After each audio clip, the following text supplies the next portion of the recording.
something. Great morning, everybody. Welcome, welcome, welcome to another day that God decided to grace us with. And guess what? He didn't have to, but He did. So, that in and of itself is something to be grateful about. All right. I know times are hard, economy is crap, and leadership is not at its finest, but we still have to continue to rely on our faith, trust in our God, and press forward. I always tell people press play and keep going. All right. So today, I'm very fortunate to have a very special guest, two very special guests. One of them you guys know already. So I have Mr. Manny Vega, who is joining us today. Yay! And he is a guy with several stories.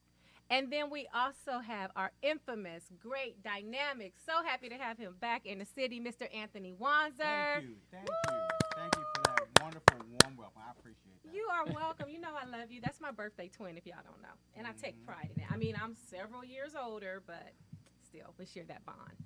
So, all right. So, Wanzer, how was your trip with your baby girl? She's so pretty and smart. It's a long trip when I go. It's very exhausting. Yeah. But it was good. It Yeah. was good. Yeah. It was good. Yeah. She's growing even in just the time that I've been knowing you. So, She's getting tall. yeah. She was playing Disappearing. We saw her ponytail, but she Did you see that video, Nick? No, but my dad talked about it on there. yes, it was the cutest thing. So. Yeah, so she's learning how to disappear. She holds the blanket up. She stands on the other side of like a sofa like that. She holds the blanket up and she drops it and ducks down, but she doesn't duck down far enough. Right. So when she drops it, you still see her. All right. And she says, "Where am I, Daddy? I don't know." Anyhow. That's awesome. Yes, beautiful baby. And so, Mr. Manny, welcome. Welcome thank to you. Rollout Digital. We are so happy to have you Thank here. you for having me. I'm excited. Yes, okay, and you know, you're never a stranger. Once you come and sit on that couch, you're always welcome to be here. We want you to Great. No, feel I that appreciate welcome. it. You're welcome. So why don't you tell the people something about yourself? It is Men's Mental Health Awareness Month for those of you who don't quite know. Absolutely. So- Absolutely.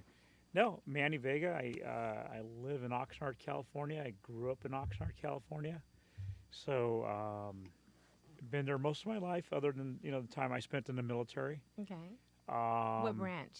I served in the Marine Corps for 9 years. Okay. And then I did about 4 years in the Naval Reserve. Well, thank you for serving our country. It was just Veterans Day, but to me, every day, you all should be saluted and just given much more respect than what we see is given, because you put your lives on the lines for us, for those of us who can't or don't want to. That would be me. Or, I'm able to sleep knowing that the country is going to be well protected. So thank you. Yeah, no, absolutely, absolutely. And that's a little bit of the topic that we're talking about. Okay. I know Anthony for a while now, and, back in 2018, my son Patrick, who was 21 at the time, joined the Marine Corps and passed away in the Marine Corps. Sorry to hear that. And so, just been going through just that entire emotional just change of life. Yeah. Was he 18 when he enlisted? 21. 21. Yeah. He waited till we told him, go to school, get an education, Sure. get ahead a little bit. Yeah. Go Make in sure- at a higher rank, higher Yeah. pay. Boy, you sound like my wife. Exactly. Don't be enlisted. Yeah, don't be enlisted. Yeah. I joined the Marine Corps when I was 17. Okay. But my reasons for joining the Marine Corps were completely different than his. Sure. By the time I was 16, I had survived 3 drive-by shootings. I grew up as a gang member in Oxnard. Okay. And, I was stealing cars, graffitiing. I wouldn't say rob people, but doing bad things, I guess. Sure.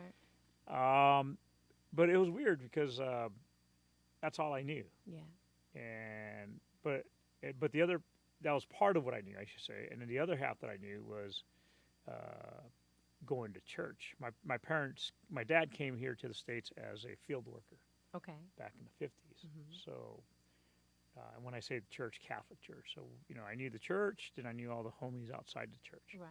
And so I kind of lived in that world, which Sure. was really unusual. Yeah. Yeah. Yeah. But and I mean, you hit the nail on the head. Men's Mental Health Month. I mean, there's a lot that's happened to me in my life. From the age of 10 to 15, I was sexually abused by a Catholic priest, and I'm one of the guys. They call them victim survivors that actually spoke out about this back in Good the for early you. 2000s. And that is wow. a very difficult, even today, to do. But thank you for that, because if you don't talk about it, other people don't know about it. And then you have children that are in those situations because Well, we don't talk about it. no, absolutely. Yeah. I knew it had happened to me. Mm-hmm. Well, let me back up a little. So, between the ages of 10 to 15, you're trying to figure out what's going on in life. Sure. My parents, we grew up in the projects. My dad worked all day long. My mom worked at the packing house. We were key latch kids. There was the world going on outside that Right. my brother and I were kind of influenced by that, but at the same time, hey, go to church, hang out, be Yeah. safe there. Yeah. And so that's what we did. And my parents started going through some marital problems. Mm-hmm. And I didn't understand it at that age. Who Sure. does? Which Right. kid does? Right. Other than mom and dad are screaming at each other or drinking. And then somewhere along the line, this priest comes in, young guy, and he befriends us. And then when I say us, all the young boys that were altar boys helping at the church. As your parents are going through the divorce. As they're going through this whole, they never got. Or- They're still married. They're still married, Oh. but they were going through their separation and domestic violence and drinking and all that stuff. And eventually, that's where this priest befriends me, and he starts finding that weak Yeah. spot, Mm-hmm. The vulnerability, taking Yeah. advantage. and Yeah. starts the grooming process. And I had no. Obviously, as a kid, you Yeah. have no clue. No. And so that happened, but it was also happening to the other friends of mine, the other Sure. altar boys. Mm-hmm. And there was times that we would spend the night at the church in the back, what they call the sacristy, Okay. and we'd have like a sleepover or whatever, and a bunch of boys back in the days it was called lucha libres or wrestling, right? Okay. Lucia. Lucha libres or mil máscaras. I don't know if you ever heard of that guy with the mask and all that. Oh yeah, I remember. Yes, him. we'd bring our mask and we'd start wrestling. And next thing you know, like, well, hey, do it like the real wrestlers, get down to your underwear. And so we get in our underwear, and the next thing you know, let's do it like the Romans did. Let's get, completely naked. Right. And then we're wrestling with this priest, naked, and excuse my language, would grab ass and everything else. But you don't, at the time, it wasn't abnormal. It was kind of the norm because Yeah. nobody had told us that it was Sure. not Yeah. normal. Absolutely. And then from there, you could see some of the guys that didn't want to get touched, and some of the other guys kind of went along with it. Yeah. Unfortunately, I went along with it. And from there, it led to when you talk about sexual abuse, don't throw the blanket of just the word sexual abuse. Right. Let's talk about, digital penetration, masturbation, oral copulation. Yes. You name it, it happened to me. Yes. And it took me a long time to come to grips with that. But one of the things that brought me to that level is having children. And you're talking about your daughter going, you're visiting her, and once you could have nieces and nephews and friends with kids, but once you have your baby in your hands, you Yeah. see how vulnerable they are. Yeah. That's where it started kicking into me. Yeah. Yeah. Had you received any type of therapy or counseling as a result of that? For my sexual abuse and everything that I went through with that, I think just me being outspoken. Okay. I Helped think you talking to you, Yeah. you guys, absolutely. everybody, I think that's huge because, I knew it had happened to me. Mm-hmm. I never spoke about it. And in fact, a little bit more about me is that after I got out of the Marine Corps, after 9 years in the Marine Corps, the Marine Corps, I was a scout sniper, Okay. highly decorated, been there, done that, and a Wow. lot of that. Wow. Okay. But when I got out of the Marine Corps, um, just by pure luck, um, I ended up testing for LAPD and got picked up by LAPD and became a police officer with LAPD. Wow. As I was going through the academy, there was a point where they're talking about, hey, this is what domestic violence is. Hey, this is what sexual abuse is. This is what rape is. This is what child molestation. And they're showing you graphic stuff. And that's, I think, the first time it hit me hard. Yeah. And I was in class, and I kind of wanted to raise my hand up and say, hey, I think that happened to me. Yeah. I knew it happened to me, but I wanted to say something. That was the first time that I really wanted to say something, because it was presented to me like shit, there it is in my face. Right. And so I kind of kept my mouth shut, didn't say anything. And maybe it's that whole machismo thing, and being a Marine, and now here I am going to become a police officer. So it's kind of being a man, I guess. The macho thing. The macho thing, yeah. Absolutely. Yeah. And so it wasn't until about this time of year, Thanksgiving-ish, I was already married. I believe we had Thanksgiving dinner. We were sitting down. After dinner, I was talking with my mother-in-law. At this point, I was already a police officer. And I don't know what was going back. We were just talking, just a little conversation. And then my mother-in-law says, well, I was sexually abused by my stepdad. Wow. And I remember my two sisters. And she started talking to me.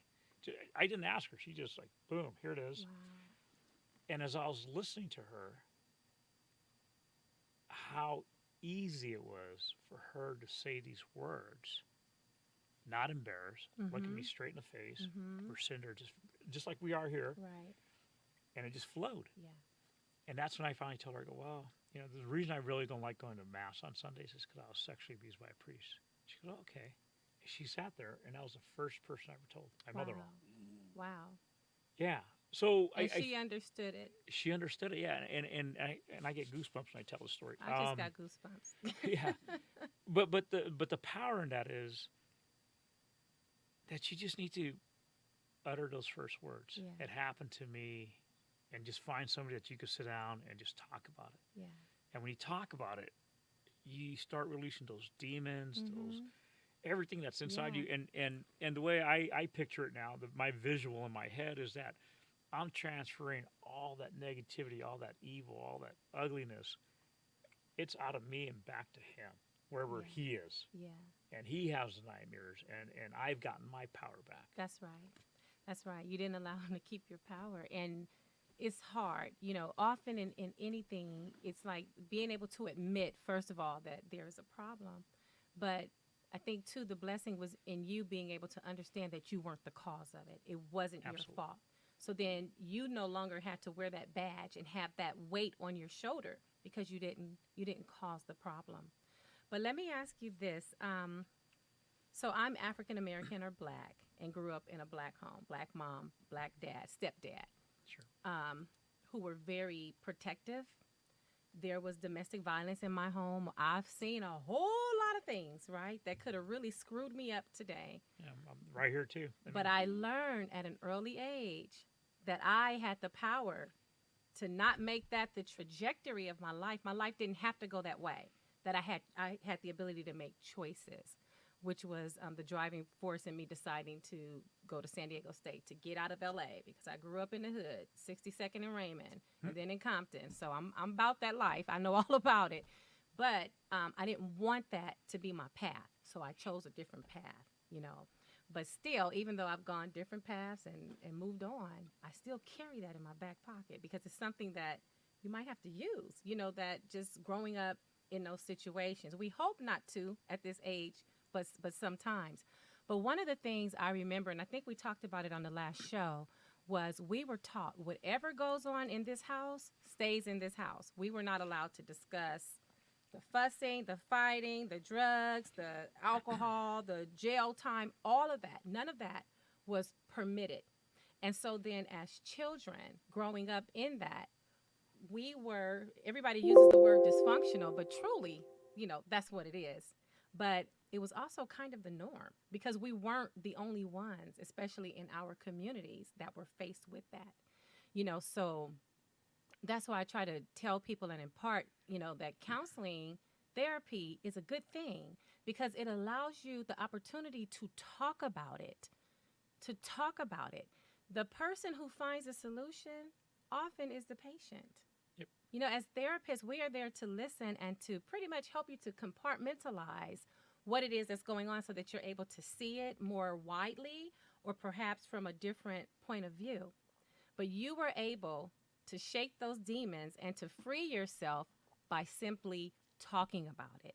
And I think that's very powerful because, again, it's Men's Mental Health Awareness Month, but even to the women that are listening, just talking, finding a person to talk to, it can really help to lift and alleviate a lot of burden and things that we carry, unnecessary baggage, or blaming ourselves for things that we had absolutely no control over. You were a kid, and the home situation was dysfunctional at best, so what were you supposed to do? So I just thank God that your path was there and you had that light when your children were young, and newborn, because there are some people who continue the cycle where now they are the aggressor and the abuser and the molester and the rapist, and it becomes cyclical in nature. So I thank God for your deliverance in that. And I'm very grateful that you're here and you're open and you're sharing it and you're talking about it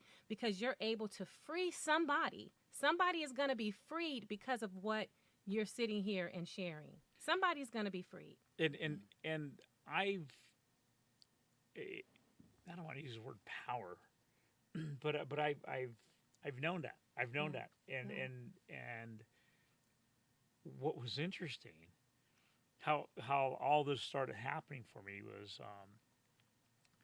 it was right after 9/11. Okay. Okay, so I remember, coming home from, after a shift, came home and I went to bed and my brother calls me up and says, hey, you got to turn on the TV because something bad happened.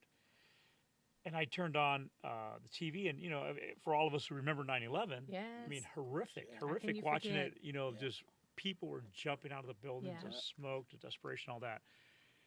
And that took me back to a helicopter crash that I survived in the Marine Corps. Wow. It killed 22 Marines and severely injured 20 other Marines. Horrific day.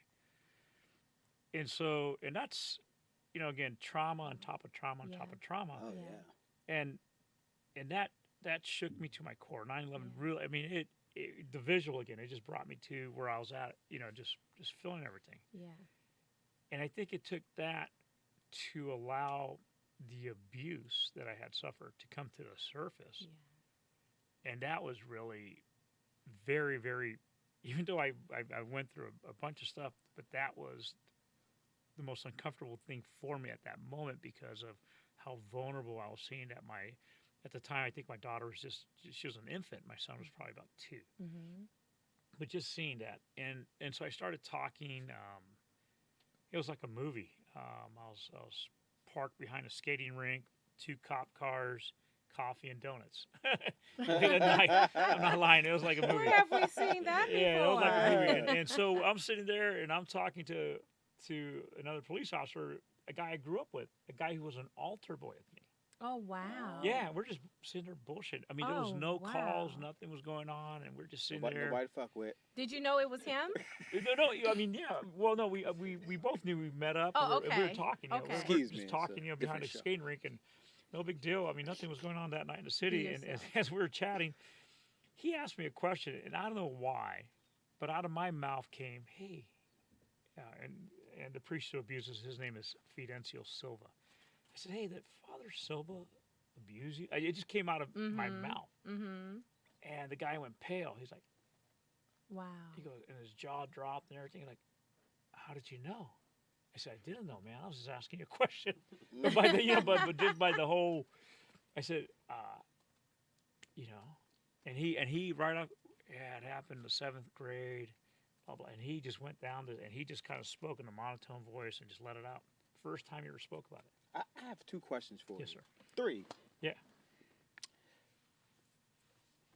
I guess number 1, your 2 cops sitting like that, coffee and donuts, nothing to do. Did he abuse you? Yes. You know he abused you. Well, you got 2 police officers, you got 2 guns, you got 2 cars. Yeah. Did you ever think about going? And here was my other question. So in that moment, you had that moment, but also, you were a sniper in the Marines. Ooh. You did a little gang banging. We're Did not you gonna say little gang banging. little- There's no such thing. did you ever feel like finding this guy? Oh yeah, no, I have. Did you ever think about Yeah. I'm gonna find this guy? I've been looking. Oh yeah, no, and I got a whole story behind that too. Like she said in the beginning, I got a lot of stories. And that was one, that was one love question, it. and then you can answer them both. And then Yeah. my other question was, you did gangbang, you did survive a helicopter crash, and who knows what else you survived. Do you feel like do you feel sometimes, because I feel this way because of some things that happened to me, do you feel sometimes that you're doing overtime in life, that something should have happened to you a long time ago? Do you feel like you have 9 lives? I do. I actually do. And so to answer that last question first, I stopped asking in the sense that why am I still here? And now I'm just one foot in front of the other, and I'm just here to do what I can, and I'll get a little bit more into it, but spread the word and do what. There's a reason I'm here. That's right. God knows That's the reason right. I'm You here. keep escaping That's everything. And I escaped a lot, and so I just allow the Spirit to move me. Amen. Mm. Okay, Amen. I wake up every morning and I make a conscious effort to be in the light, Mm-hmm. and it is a conscious effort Mm-hmm. to be in a positive state of mind, to do good, to not hurt anybody, to do the best I can today, not only for myself but for those around me. Mm. I'm not a saint or anything. I'm far from being a saint, but that's my mindset in the morning. I have to do that, and I'll get a little bit more into that why. But that's one of the questions. And as far as finding him, Father Fidencio, I've been actively looking for him. The problem is that in Mexico you could disappear Yeah. very easily. Mm. Yeah. And in 2000, this is good. This case goes back to 2003 and 4 when back in 2003 2004, I was one of the very few survivors that actually spoke up publicly and took the church on in the state of California. Good. At the time, there was a statute of limitation that didn't allow civil cases to be brought forward for old sexual abuse Mhm. issues. And so I challenged that Good. in Sacramento. And that was a whole nother story. I had no clue what I was doing, but guess what? I had some good people behind me, and we actually changed that statute of limitation. Good. So if you remember back in 2003, 2004, all the way up to 2008, the Catholic Church in the state of California was getting whooped.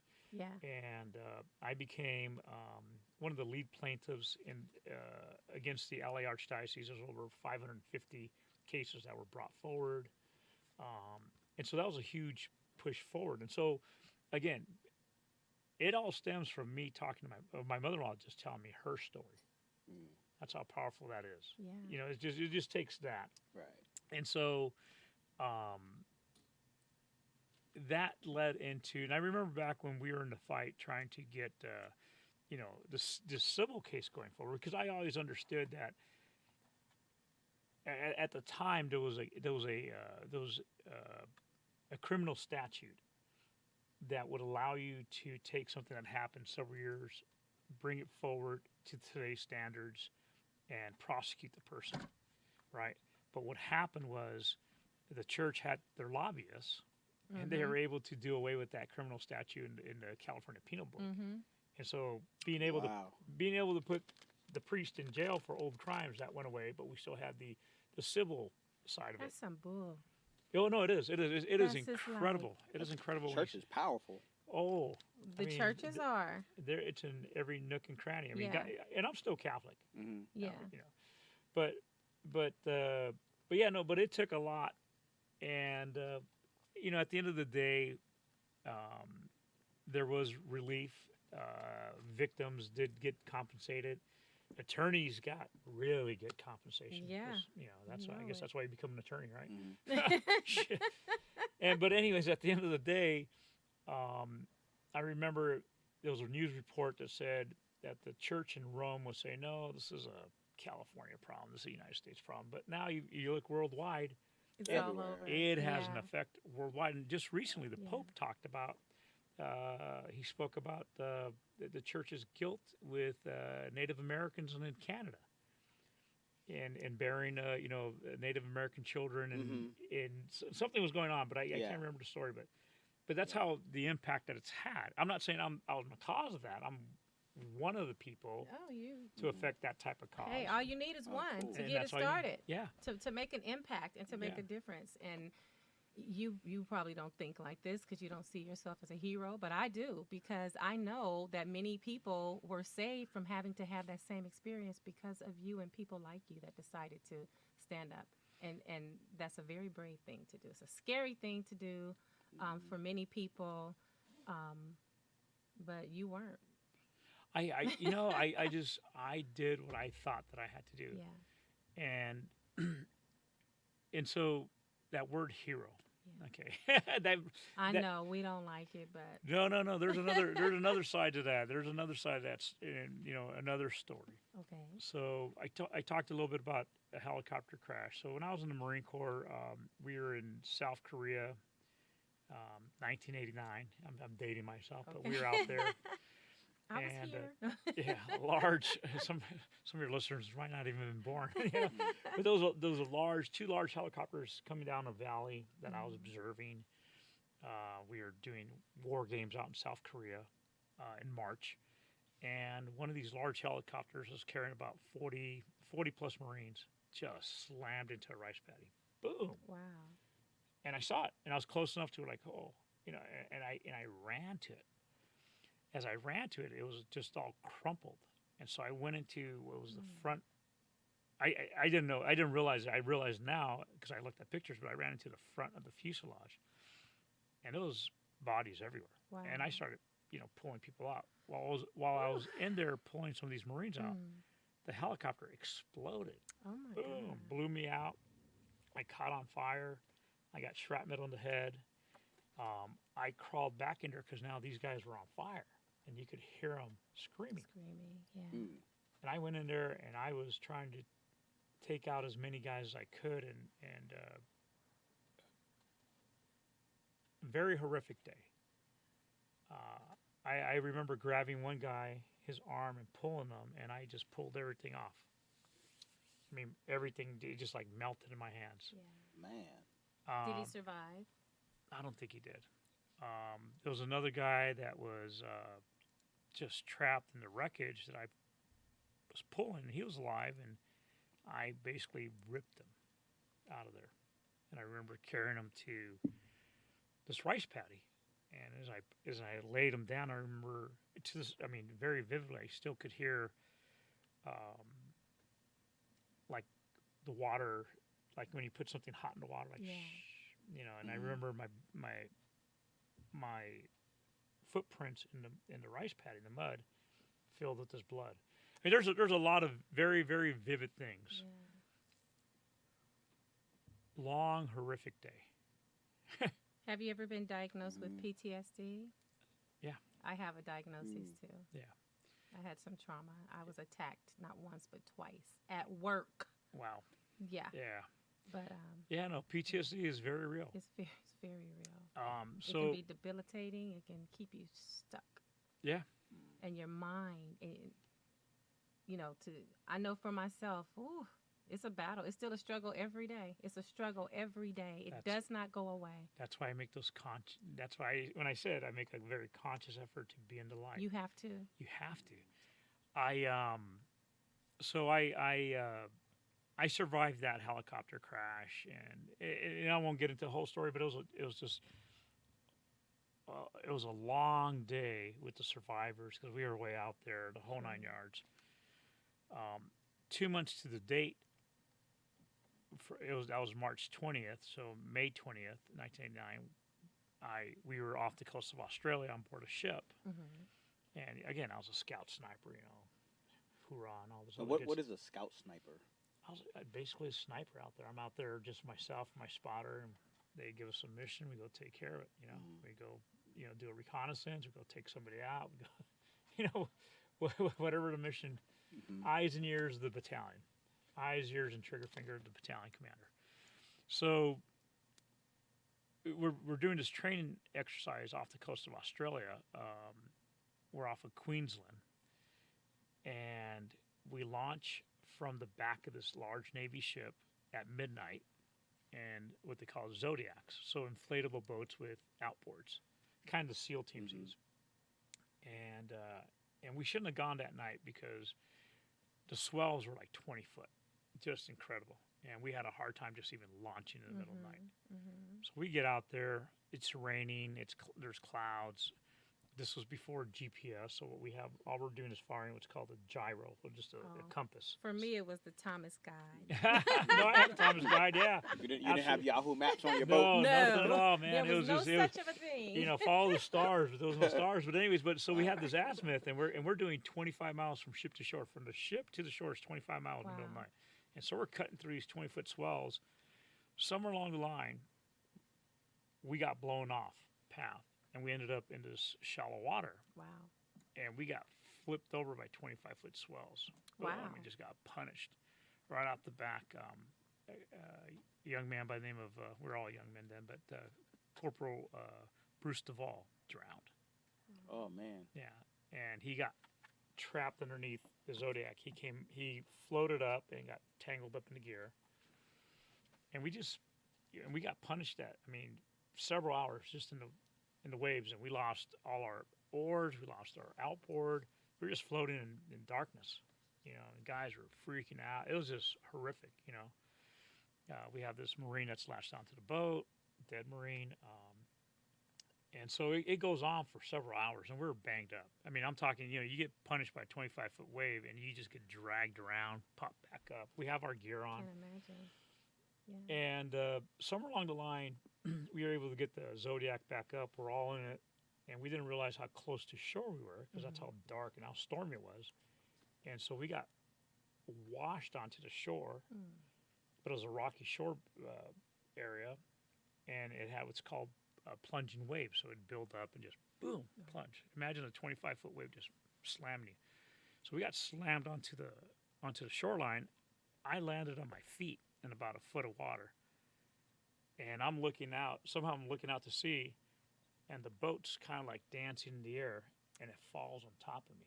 Oh, wow. And when it falls on top of me, I have my hands behind my head like this, and it's upside down, and the engine, the outboard engine, is between my legs, and my head's in about a foot of water, being pushed back because we have all our gear in the center of it, and we had you know what a chem stick is, or a chemical stick?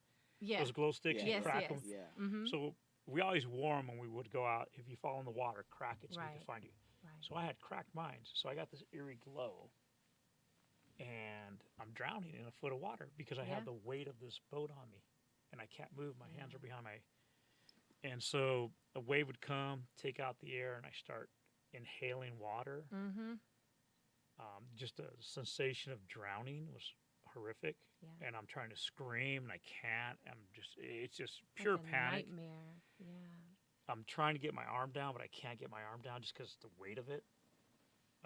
Another wave would come and put air, and I could breathe, but panic, and I just couldn't move. And I don't know how long this went on, but eventually I was able to force this arm down. I think I ripped something when I did that, because to this day it still hurts. Mm-hmm. I got to my knife, and I started trying to cut whatever was holding my other arm. Sure. Well, I ruptured the fuel bladder for the outboard engine, and so I took all the fuel into my into my wow. mouth, my nose, my eyes, and I felt it burning. One thing after another. Yeah, and I God no, it was oh my God! it was horrific, and I was screaming, and I was just trying, and I was trying everything, and I was trying to just like, I got to get out of here. And I'm fighting, and Wow. there comes a point where this wave picks up the weight of the boat off me, and I start moving. As I start moving over, I'm finally able to get this arm down. I'm moving. The outboard comes and it just hits me square in the face. And when it hits me square in the face, I let go. There was nowhere else to go. I let go. And I don't. And again, did I have a life after death experience? I don't know. But what I did sense and what I did feel. Well, did you see any white light? I did. And I always shared this, and I shared this story with people who's had a loved one passed. Okay. Did you feel the presence of God? I felt something. And so when I let go, it was frightening, terrifying all the way up to that moment. But when I finally got to that point, we're like, fuck, I'm done. Yeah. That's it. I allowed myself to go. And when I let go, I wasn't afraid anymore. There was no fear. And I'm sorry if I'm closing my eyes, but it just takes me back to that place. There was no fear. It wasn't like these lights are in your eyes, but it was just the presence all the way around that I felt. And I describe it as if we could ever remember what it was like to be in your mom's womb, in that fluid, just in that fetal position, just kind of that warmth and just that protection. Yes, Yeah. that's what I felt. Mm-hmm. But I felt that. I felt this whole presence all around me. Yeah. And I remember I was going farther and farther and farther into it. And the next thing you know, somebody's pumping on my chest. They got me on the beach, and I'm coming back to you. So I've always had this issue, this idea of death. We're all afraid of death. We don't want to die. We don't want to go. No. We don't want to go. Yeah, but it's kind of scary. No, it's not scary. It's not even freaky. But it's just it's the sensation that I had before. Sure. Not that I want to go right now or anytime soon, but I'm okay with it, I think. Yeah. I was sharing with someone the other day that a friend of mine, mom was diagnosed with, I'll say prostate cancer. That's not possible. She was diagnosed with pancreatic cancer. It was Thanksgiving. And she died the week before Christmas of that same year. Wow. But I remember being in the hospital with her when she was in the hospital. She died at home under hospice. And she told me, she said, Tatanisha, she said, come here, come closer. We called her Ma. I'm like, yes, Ma. She says, everybody says they want to meet Jesus face to face. They want to meet their Lord and Savior. But nobody's willing to die to get there. She said, I'm ready. So she had found that peace. Peace, yeah. So even though you were afraid, there was peace also over you. I don't want to die either. And I've had a few near-death experiences. I'm also an ovarian cancer survivor. Wow. I had a neuroleptic malignancy syndrome that was brought on by too much prescription medication, people. Be careful. Yeah. I'm telling you. That put me in a coma. Wow. Not once, but twice. The second time, one of the nurses was giving me medication that I was not supposed to have. And they told my mom, prepare for her death. Wow. So even in all that, and after having had been attacked twice, I said, there won't be a third time. So I stay ready, right?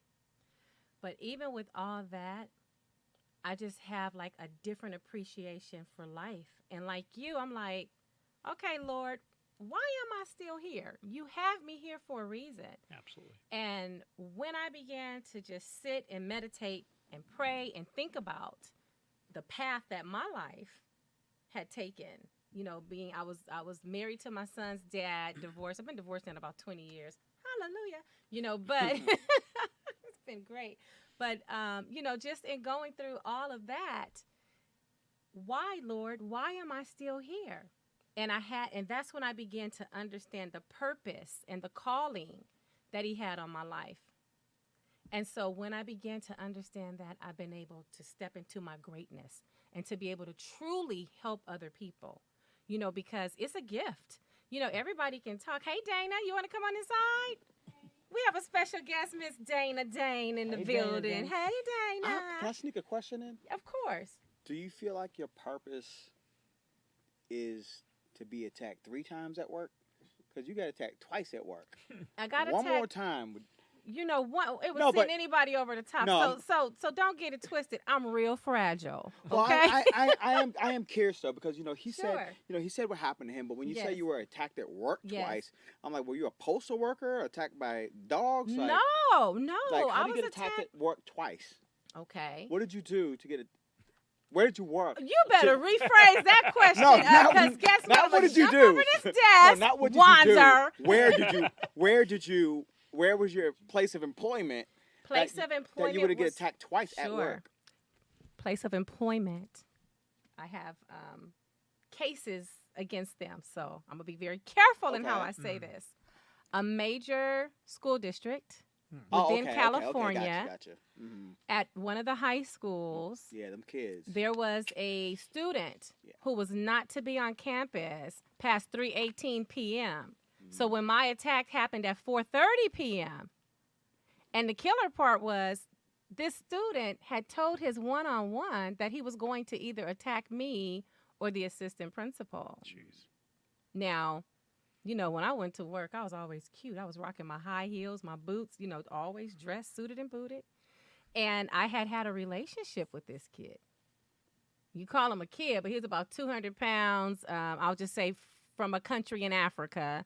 So I tell people that's a different type of ass beating that I got. That's a little different. So when you say a relationship, you mean like you knew him? I knew him. Yeah, I yeah. serviced him. Yeah. I gave him counseling services on a regular basis. I had a rapport and a relationship with this young man. He snapped. He snapped. He truly had some mental health issues that his parents refused to see and to treat. And what I found out was that same morning, this was in April of 2016, that same morning, he had attacked his mom with one of those metal cups from, the coffee cups that McDonald's would give you. Yeah, like a shake Attacked cup. her with one of those cups. Really? And she just brings him on to school like nothing happened. Wow. So no, that makes a lot of sense. Like the schools, they've got some kids that are just out of control. So let me Yeah. tell you the second time. I went off work for a year, returned April 2017. Different site, same district, different site. It was more like a center. So you have the older ones there. Now, for in the school systems, your children, if they have an IEP or if they're in special ed, they can stay in school by law until they're 21 and a half, but they can actually stay Wow. until their 22nd birthday. That's a lot. That's a super So, senior. I said all that to tell you that this super senior that I'd never seen before, Grown ass man. I was a grown-ass man. Yeah, 20, 21, 22 years old. I was on campus Monday, Tuesday, Wednesday, Thursday, Friday. Then we had a week off for spring break. Okay. I returned. No, I'm sorry. I went one day, spring break. I returned Monday, Tuesday, Wednesday, Thursday, Friday, just before the close of school Friday. Now, remember, I suffered PTSD, so I have a whole plan on how I'm servicing students. We're not going to be in the office like that. We're going to be outside where it's open because I might do something to you. You know, PTSD is a real thing. So I'm outside, out of the blue. This 21-and-a-half-year-old man Grown comes man. and bam, to the back of my head, right here. Wow. Out the blue. I didn't even see him coming. Wow. Remember, we're outside in the open, so I'm constantly checking. And by the time he got to me, Too late. yeah, your body, you tense up. There's some things you go through emotionally with your endorphins and norepinephrines and the dopamine and all of the receptors in our body, fight or flight, all of those things. So I'm thinking flight, trying to get away, and It's on. man. Yeah. So both of those situations are very devastating. So which is why, if you ever think about coming for me, you might want to think twice. It sounds like you worked at a prison. It does, doesn't it? Yeah, I That's the mean, school system. A school? That That- sounds like a prison. That's the school system. Wow. And But you know what? There's a lot of good kids, man. there are in a few. Just not at Fair East Side High. I mean, I had a choice. My kids were growing up. I am a product of Catholic schools, Sure. and look what happened to me. I got sexually abused. Yeah. Okay, my wife, she's a product of Catholic schools, all the way up to Loyola Marymount. Mm-hmm. But we made a conscious choice that our kids were going to go to public school. Mm-hmm. But the key is parent involvement. Absolutely. It starts at home. It 100%. starts at home. And we had It does. the kids had the greatest time. We met some wonderful teachers. We were involved, but it's just you got to be involved. Mm-hmm. You know, and times have changed. You know, I'm a product of LA Unified School District. I went Budlong, John Muir, and Washington. Had a great, especially my high school, great teachers, amazing teachers. And some of these teachers are probably just now retiring because they would stay. But what's happened or what's happening, we're not holding parents as accountable as they should be for their children. Oh, absolutely. And so, and then you have and I'll tell you something else, the influx of migrant children. And when I say that, I'm talking about foster kids that are living here in this region one day and then tomorrow they're in a different region. They're all jacked up. There's Very no little normalcy. stability. There's nothing. Hmm? There's nothing normal in There's nothing normal about that. But these are the kids, you know, and I love them. You know, they love me, Sure. you know, except for those two. that. Love to hit you. Yeah. Yeah. but yeah. But you know, but again, our choice was, and I would tell this to my wife. I would say, you know, hey, my kids need to know conflict resolution. Absolutely. They need to figure out who friend and foe is, and they need to see what's going on. Mm-hmm. Because if you shelter somebody, I mean, there's good about being sheltered to a point, but if you shelter somebody way too long, They're not street smart. oh, stand by, Yeah. man, Yeah. stand by. Because I mean, as soon as you step out this door, you know, beautiful neighborhood and everything, but there's predators out there, Uh-huh. and you just got to be keen to that stuff. And you know what? For those of you listening, what is it, Megan's Law? You can type on there. You'd be surprised how many perverts you have living in your community. Mm-hmm. But you should really take a look because it's going to tell you, it's going to show you their faces, their names, a whole yeah. lot of information you need to know, especially if you are a parent or a grandparent who does not do a very good job of sitting outside while your children are playing, because it's a real thing. Sure. You know, And it's still happening. I taught my daughter my phone number. So she's 5. Mm-hmm. She knows my phone number. Yeah. And she knows 911. Yeah. But I taught her my phone number. You got to and- give her a safe word. My family has a safe word. A safe word? A whatever you want to call it, a password, Mhm. safe word, or whatever. It is a phrase that we've been. It's Okay. just one word, and you know, if somebody's going to come pick you up, you know, back when they're little, make sure that they Oh. say this word. Mhm. Wow. Not, you know, but That's it's a good somebody that idea. they don't know. Mm-hmm. Yeah. I was Yeah. looking. There was a kid that was saved from a kidnapper recently because they saw on TikTok some kind of hand code Hand language, yeah. for if they were. What'd you say, Miss Dana? Was it sign language for being if they were kidnapped, and that child was able to be rescued. Yeah. So that's good. I'd probably just do this out the window. That's all I know. Is that everybody that's driving Help. around you? Yeah. But no, I taught her my phone number because she's not with me all the time. Right. And once, you know, like you said, once they go outside, they're out in the world. Yeah. And if for some reason they were to float out there somewhere and something happened, it's like they have no way to connect back to you if they don't know their phone number. You know, for young kids, Sure. they don't know their phone number, their last name, Their know, address. address. Yeah. Like, and for any parent Yeah. out there listening, if your child is young, because when I just tried to teach my daughter my phone number, she was like, why would she want to randomly learn 10 numbers? Right. An area code plus a phone number? Why would she do that? Right. So when I was trying to teach her, she was just like, she didn't care. No. So what she does care about is the iPad. Right. So I made the passcode to the iPad, my phone number, Very Oh, there it good. and is. she knew it in 2 tries. Good. And she knows it ever since. That's So smart. I always tell parents, Very just good. make your passcode to the iPad or your phone. Love it. Make it your phone number, and they will learn it immediately. Immediately, Yeah, yeah. we call that in psychology. It's like mnemonic devices where if it's a song or a rap song to help them to learn and to remember. But that strategy is perfect because what kid do you know who does not know how to work Right. an iPhone, an Mhm. iPad, an Android, a computer? It's like they come out the womb already knowing. Yeah. Come out smarter than me when it comes Mhm. to technology because I hate it. See, But see, now if But you yeah. have my wife here, she's a preschool director. okay, Oh, she'll give you a whole lesson on Mm-hmm.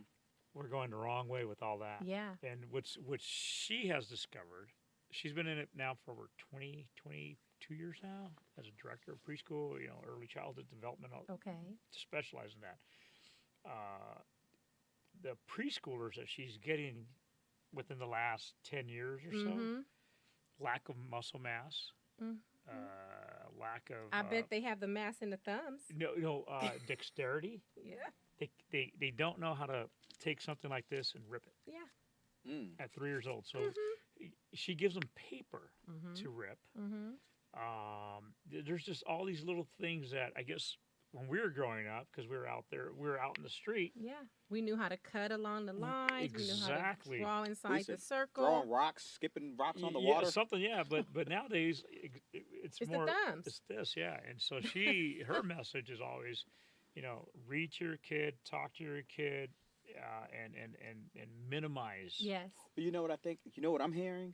I'm hearing balance. Yes. Balance. Because that iPad has worked incredible wonders with my daughter. She can Mhm. read. This girl can read like you wouldn't believe. And she knows how to do so many things because of the iPad and the phone. I used to, before she could even talk, say actual phrases, I would see her on the iPad looking at stuff that I don't know how she got there. She's looking at all her favorite stuff. And I was like, how the hell? So one day I just kind of snuck behind her and I just watched her. I'm like, how's she getting to all this stuff? And she would hit the Siri button, didn't even know she knew about it. She would hit the Siri button, and with her little broken words, she'd be like, Lion King. All the Lion King stuff come up. And she's, Which one do I and want? she would say this, like 1 or 2 words and take her everywhere she wanted to go. And I just couldn't believe she was doing Yeah. that. But Because I didn't know she could do that. But that brings up another issue, though. That's instant gratification. So what my wife also says, there's the ability to soothe yourself and not, because these kids want it now. They want it now. Yeah. And so So do I, though.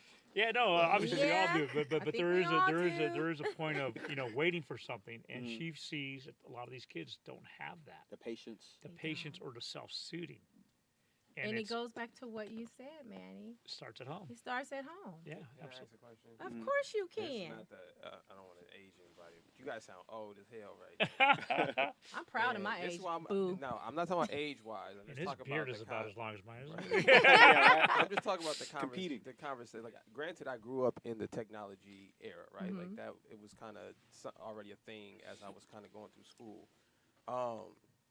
So I'd have a different perspective on it. Sure. You know? Mhm. And I don't feel like I understand you guys' position, but there's no way to slow this down. It's impossible. Oh, it's not. So I feel like at this point, right, Yeah. I would encourage parents to try to figure out how to Balance? use this. I don't think you're gonna be able to balance it. It's not gonna be a balance. You don't think so? Well, if you control the device, I control how much time she Yeah. spends on it. I understand that, right? But that's you trying to create balance. I'm talking about in the world, there's no balance. There's no balance between technology and physical activities. Mhm. It's not like we spending 50% of the time outside and then they're gonna be on the computer. That's not. It's maybe 5% to 95% of the rest of your day. You're gonna be on the computer. You feel what I'm saying? So I would tell the parents, you try to figure out how to utilize this tool to be a better parent and not make this tool the bad guy per se. Yeah. Mm. Because it's only going to get worse. Yeah. Like they're making 3D glasses. Yeah. They're making submersive worlds. Yeah. Well, So I don't understand. To try to slow this down, Oh, it's not it's slowing not down. that's not I going mean, to be a reality. Look at what happened during the height of COVID.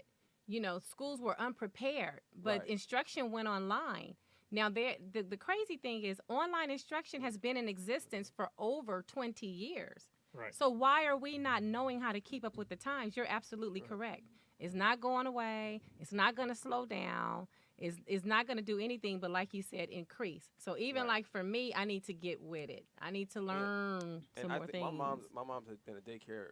She's had 24-hour daycares for like 15 years. Mhm. I've seen every kind of kid the world can produce. You know what I'm saying? Ooh, child. The good, the bad, and the Yeah, ugly. the good Yeah, thing. so I've seen every kid, every family situation. People just left kids at my mama's house like it's crazy. She's Mhm. raised kids. What? She's doing it 15, Didn't 20 come back years. for 'em? Didn't come back. Just Crazy. a Filipino family just dropped their 2 kids off and left. Went back to the No, Philippines. man, no. Left her children there for 3 months and then just popped back up and took them. Wow. You know what I mean? So I've seen all of this Wow. stuff kind of unwind. And as I'm looking at the kids now, you're right. They are a little weaker. They're a little fatter, little kids. But I feel like the way that I was taught school was completely backwards. I didn't enjoy anything about school. And I found out the moment I got out of school, I enjoyed everything. Science, math, every category in school they tried to have me study, I hated it. The moment I got outside that programming, I loved every single piece of it. So I think what we're seeing now are the kids being able to teach themselves and figure out this information and not through the school system. You know, I honestly think the school system dumbs kids down. It does. You know what I mean? I don't think It's restrictive. think about Very. even learning something, right? Do you learn things faster reading on a piece of paper or singing in a song? But if we look at history, all of our ancestors sang songs to kids to That's pass right. along Sure. history, and they drew pictures. Oral history. Right. So I think they were on to something. You're not going to forget a song. Right, that stuff sticks in your brain Mnemonic. and works a little faster than, you know, writing something down on a piece of paper and sitting in a room with a book and somebody trying to tell you, learn this. But you got to make sure the story's right, But told right. You know, that's and don't that's the and- thing. Don't That's the thing, because they're trying to rewrite history in these history books in the schools. You got parents, you better pay attention. They're really trying to take out African American history like crazy. you think it's a little silly if you walk past a classroom and the singers are all singing songs? No. You don't think so? Think about this though. Okay, I'll give you an example. When I was in middle school, I remember I passed my spelling test. I was watching Ninja Turtles or something, and they had spelled the word on the Ninja Turtles, and I just remembered it from the damn Ninja Turtles show, and I used it in my test. That's the only time in my school I felt like I fucking had it. I was panicking. You know what I'm saying? It's the only one I felt like I had it. Well, Yeah. no, you're on something because I mean, English is not my first language. Spanish is. Mhm. I'm fluent in Spanish. I speak, read, and write it, but I learned to speak English through TV. Mm-hmm. You know, See? so Okay. yeah. So I mean, there's something to. I mean, absolutely what you're saying. I didn't make this up. I was just looking at history, you know, You and don't I make just the noticed rules? that I just noticed in history it wasn't a lot of writing going on. Right. You know, it was a lot of pictures, it was a lot of singing, a lot of Yeah. storytelling. And I don't think they didn't have the ability to write. They were building these megalithic structures. I just think that they knew this It's is a more easy- progressive way to pass along knowledge and information. I was going to say it's easier to pass it along in a song. Yeah. Especially when you don't have, there's no Library of Congress back then to store all these documents. Right. It's so much easier if everyone knows this song. Yeah. So, Mm-hmm. Sing to your kids, man. like, we still know the Star Spangled Banner. ABCs. First thing you learn is ABCs. through a Yep. song. Yep. Good Yeah. song. Well, you know, talking about the Library of Congress as a side note. Uh-huh. So one of my trips in Washington D.C., we went over there and we, my wife, my daughter, we stopped by and you could actually, you know, before the pandemic, go in there and visit. Mm-hmm. And we went up to this. Go upstairs and you look through this big glass and there's this huge library down there. And I asked the lady, I said, "Well, how do you get in there? Do you need a library card?" She goes, "Yeah, just go downstairs, get your library card, and they'll let you in." Like, really? Yeah, So we went down there and we got our Library Oh, of so Congress. serious? Yeah, I got my Library of Congress card. Oh, I love library it. card. Yeah, you can go in there and check out a book. I'll have to go. I Okay, used yeah, to if you're visit in DC DC, quite frequently. But Yeah, not lately. that was awesome. You know, my Pre-pandemic. my thing Right. with libraries I'll is probably be there in March. I never return books. You know what? If you give it to me, it's mine. That's my book now. You better well charge me for We it. don't act like that. September 23rd. We'll have a conversation. Dana, what you got to offer? Looking all cute, coming back from vacation. Thank you. Hey. Hey, know what I want to say for parents? I think it's really important to research a school and find out what their curriculum is, and is that curriculum right for your children? Because I know so many children in our community, they start learning things immediately. ABCs, how to read, and even like easy arithmetic. And we give the schools this brilliant child, and they send us back a child that tests that's on the autism spectrum. Right. And I don't know where that breakdown is. Yeah. I always wonder that. We give them these beautiful children, these black children, and they're brilliant when we send them to you. And when you send them back to us, you're talking about they have behavioral issues, or they can't learn, or they're, we want to test them for autism. And I always wonder where that breakdown is. Well, I can. Oh, I'm sorry. Well, I was gonna say, knowing this from my mom dealing with this, the school gets money for that. Programs. Yeah, each kid. And that they parents list as, do too in many Yeah. situations. Well, Yeah, I didn't know about the I parents, know. but I do know that the Absolutely. schools for sure get paid for Absolutely. each child that is listed as autistic or Right. whatever. So it could be a money Well. hustle, especially and they mostly do it to black and Hispanic. Well, they're kids. looking at the black children, you know, so look- that's what my because a concern white parent to is. go get their kid tested after you tell them Right, that. Well, most right. black parents would just kind of accept that the school's the authority. And know they're going Yes. to take care of it for free. Right. You know, they just send And then something it turns home. into a hustle. Sorry about that, No problem. Anthony. They just but- sent something home with my daughter, right? My daughter, her mother and I split when my daughter was 2. She's almost 6 years old, right? And Nick, you see my daughter. You mean Oh yeah, that's my girl. I my can't wait daughter's till she comes. amazing. She She has is. no issues with anything. Very smart. I fly there. It was every other week, right? So anyhow, long story short, just had a teacher-parent conference with her teacher like 2 weeks Oh, ago. good. Everything's all good. My daughter can read. I mean, she's amazingly smart, like most kids are now. And everything's fine with my daughter. I picked my daughter up when I was just back east, Mhm. and she goes, "Oh, here, Daddy. Mind you, my daughter can read." She hands me this note from the school, and it's adult content. And I'm like, why would somebody give a child this when she can read? And it was from her school. She goes to an all-white school. There's not a black person on the. They bring all the kids out to the soccer field to pick them up and drop. There's not a black face on that field. Yeah. Not one. And I'm just like, ugh, Yeah. And so, this note says something about we have a class or we have something for children who are going through a divorce, and it can be difficult for a child. It can affect their school, and it's important for kids to know there are other kids out there like them and all this kind of stuff. Yeah. And I'm like, my daughter's almost 6. Her mother and I split up when she was 2. Her schedule's her schedule. It's always been this way. Mhm. She has no issues, and they're trying to take her out of class once a day to put her in something to talk to her about something that she knows nothing about. So how was she identified as a child of divorced parents? How was she identified? Right. Well, we were never married, so Right, but I'm saying Separated parents. who Right. or separated parents. How did who they would have single brought her up that out? suggestion? exactly. Who would have brought it up? Yeah. Mhm. So I know who would have brought it up. Oh, Yeah, okay. yeah, I yeah, thought yeah. I was going to get you there. Okay. Yeah. No. I know who would have brought it up, but it's just one more thing that I'm like, I've never seen a school try and get involved in something like this. I don't need the school talking to my 5-year-old about divorce and all these things that she knows nothing about. So you don't have to consent to that. I You didn't. understand. I didn't consent to it. Okay. No, And yeah. I didn't consent to it. But that's just one more thing. Even if mom consented and you Mhm. did not, they can't. But they can't. They should not be servicing her. Right, and I didn't. But I was like, we just had a teacher-parent conference. There's never been a mention of anything.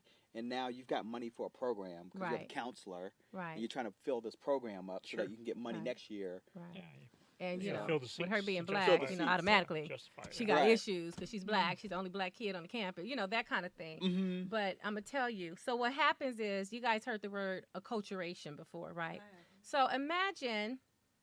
Let's just look at our ethnicities in here, okay? Because when I went to school, elementary, junior high, it was junior high back then, Nick, not no middle. Elementary, junior high, and high school, it was just blacks and Mexicans. That was it. That was it. Any white folks we saw, they were teachers or doctors. Any Asian people were dentists. That was it. So when I went to San Diego State, imagine the shock I went through when all I saw were all these white folks. And just a few of us sprinkled. We looked like little pepper spots, right? But what happens now, think about your child being taught by, and we'll say even raised by, someone who is not of their same culture. And Nick and I always talk about ancestral and the power of the ancestors within us that is ingrained in us over time. The reason why we're still here, the reason why we're survivors, the reason why we can get through sexual abuse and still live to tell about it and be successful and have successful children. The reason why is because it's instilled in us. We have a culture that has led us through slavery and affliction. It's in us, all right? Then let's just say you have those who want to be oppressors of people that are like us, teaching our children. What can you teach my child? So when my son went through school, I handpicked his teachers. And if there were other teachers other than white teachers, those were his teachers.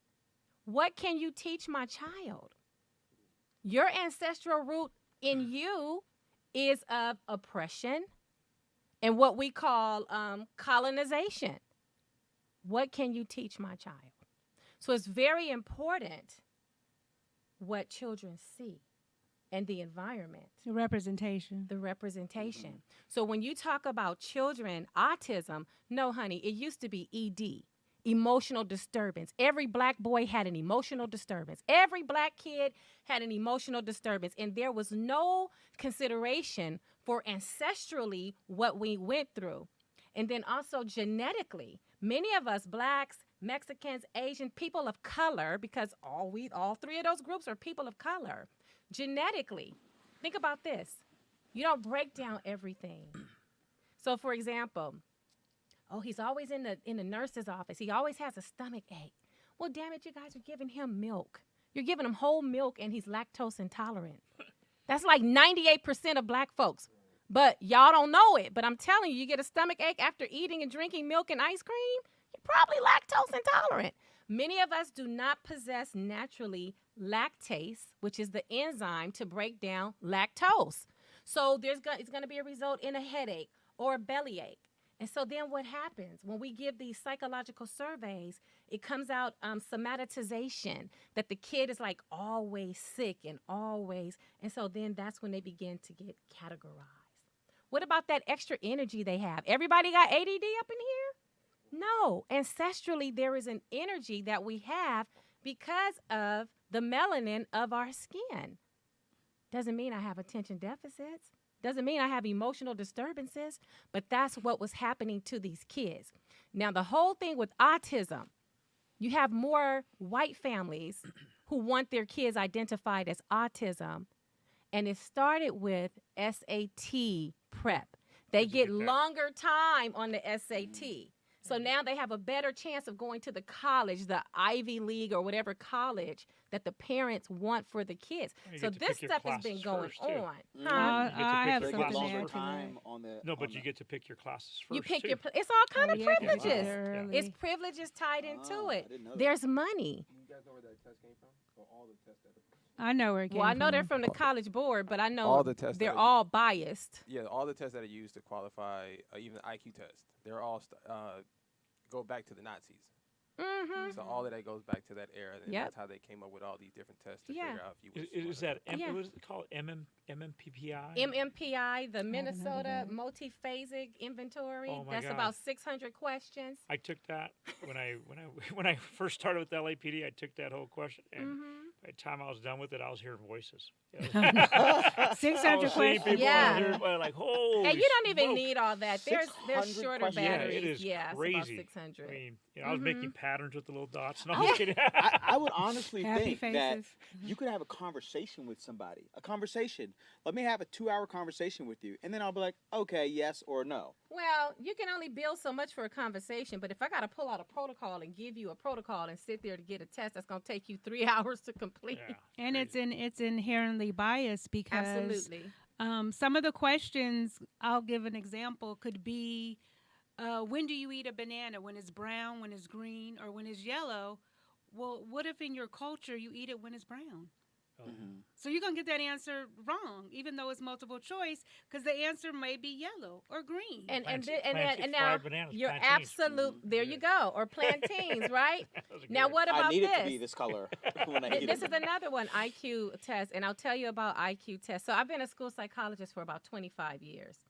So IQ test, when you go home, what do you sit on? And let's just say there's two choices, a sofa or a couch. My butt. We sit on the couch. I'm about to lay on the couch. Yeah, we're right? Californians I are would've we're said the couch toilet. people. We're couch people. So, but because I don't pick sofa, if I go against the grain of what the majority of Caucasians would say, I'm retarded. And that's how these tests would come up. You got the Stanford, but there's a lot of them. So now when I give IQ Well, it gives tests, it gives the person taking it that's not from that culture, who wherever the test came from, it gives them a disadvantage. absolutely. And so what And it happens? gives the others an advantage what they will need to Yeah. compete. We all can be on a level playing field. But Like I I- don't care what test you give, all right? When you talk about tests, the validity and reliability has to be so. But what you got to understand, parents, who is it reliable for? Who is it valid for? Who did they test it on the most? It's always going to be Caucasians more. And it'll be Caucasians, and it'll be black folks, and it'll be Mexican folks, and it'll be Asian folks, and all the rest of you are just other. whatever that means. So those are the things that are important when you go into these meetings and people are saying things about your children. You need to understand it. If you have a question, 818-914-4087. That's what I'm here for. 25 years of experience, school psychology and clinical psychology. And it's a real thing, but these are the things and the labels that they assign to our children. Because guess what? Miss Lily didn't grow up in the hood, so she doesn't understand that little Johnny has a burst of energy. But that doesn't mean he's ED. And she He got fight- an he fights his- emergency credential when her There other you go. job didn't work out. There So you she go. thought I'd go into teaching and it'd be Yeah. a little bit easier, and I have a steady income and I have summers off. That's exactly what it is. And it's unfortunate, but it's a real thing. And it has not changed. And if you guys are not up on it, you better. The other thing is dyslexia. Now, everybody is dyslexic. You don't know how to read, so you're dyslexic. But dyslexia has nothing to do with reading. Dyslexia is a phonological processing disorder. So when people come in and people try to skip the system. It's like, well, I'm not going to teach him how to read. I'm not going to teach her how to say this because I want to get that check. Some disabilities have checks assigned, SSI assigned It's become to a them. hustle. It's Yeah, become a hustle. It's a hustle. And unless you get somebody who understands that hustle, you're going to have a whole lot. And I don't care if you get a check. I don't. But what I care about is that this child is properly identified or this adult is properly identified. Because when they're not, as clinicians, it's our fault. You know, you look at the homelessness situation. I remember, 3 weeks ago, that was the first show. People on the street that are homeless. Nobody said, I want to be homeless when I grow up. A lot of it is mental health issues that have gone unnoticed, unchecked, undiagnosed. We don't want to talk about it. We don't talk about what happens in this household. And unfortunately, this is the results of what we're seeing Well, it's mental in many health people. issues and Substance abuse. And again, and I think Which can lead to mental health issues because you can have something laying dormant until you go ahead and put some foreign substance in your body, and now you can't get back to regular. and Happens all that the goes back time. to PTSD. Absolutely. So I suffer from PTSD from my experiences in the Marine Corps. So do you. Mm-hmm. But I know that I need to stay away from alcohol. I just Mhm. know that. 'Cause I know that I've acted out. I've done stupid things when I've Sure. drank. But I also recognize that drinking is a depressor. Yes. And if I want to get Depressant, deep and yeah. dark and ugly and just Yes. and I choose not to go. So Yes. it's, to me, It's a choice. it's a choice. I'll have I really don't like beer, but I'll have whatever, Jameson Coke or whatever glass of wine, Mm-hmm. maybe a beer, but That's my go-to wine and that bourbon, that BSB. Bourbon, yeah. Split. but that's about it, but interesting enough, going back to my son Patrick, when he passed away, we had family members come to the house and they came in with liquor bottles. Mm. And I said, nah, I'm sorry, guys, but not on this one. Yeah. And I didn't mean to cut you off. No, go but, ahead. When you mentioned your son Patrick, I know that was, that's obviously a huge Absolutely. thing that happened. Could you actually tell us more about that? Because you said he passed away in the military. Yeah. Sure, If you don't mind, No, absolutely. getting and, into it. and I think there's a huge tie-in to everything that we're discussing here. Sure. But just to recap on that alcohol, I told my family, you know what? I can't have you guys drink. I don't want that around here. Because then that's when the alcohol starts flowing. That's when people start getting dark, blue. And that's when, loose lips start going. And, by the time instead of mourning and being in that moment, you're out of the moment and doing stupid shit. So that was just me. Yeah. But going back to my son, so my son grew up obviously wanting to be like his dad. I think I don't want to say like most kids, but he grew up in the shadow of who I am. I remember, as I said, I took on the Catholic Church, back in 2003, 2002, 2003 is when the fight started.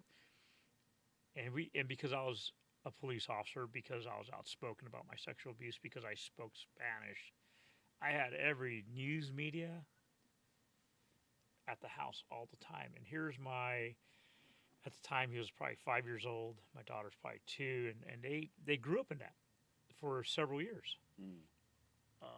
And one day I remember he asked me, Dad, what happened to you? And I remember I had to tell him as a little kid that, hey, I got touched where I wasn't supposed to be touched by a guy that. But he grew up knowing the truth about who his dad was. And I would also tell him about the Marine Corps.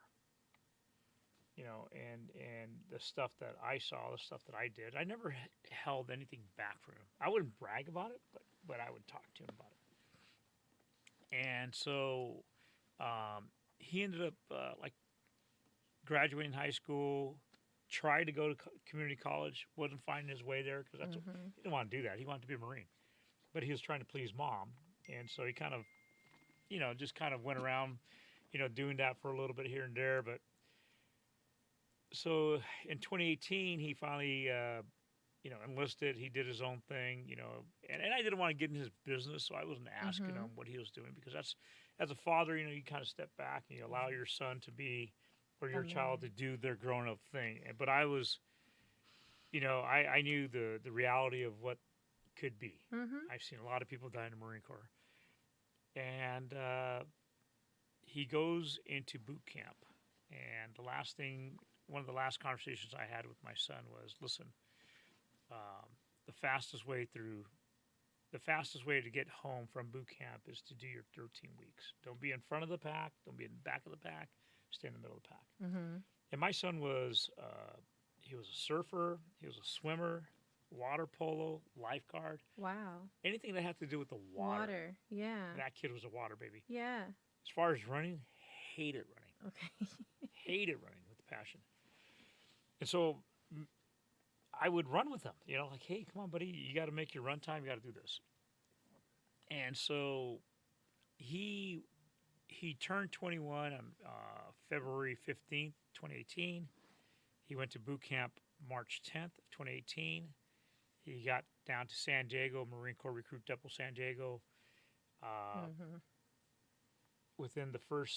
He goes through his first week of receiving, first 5 days.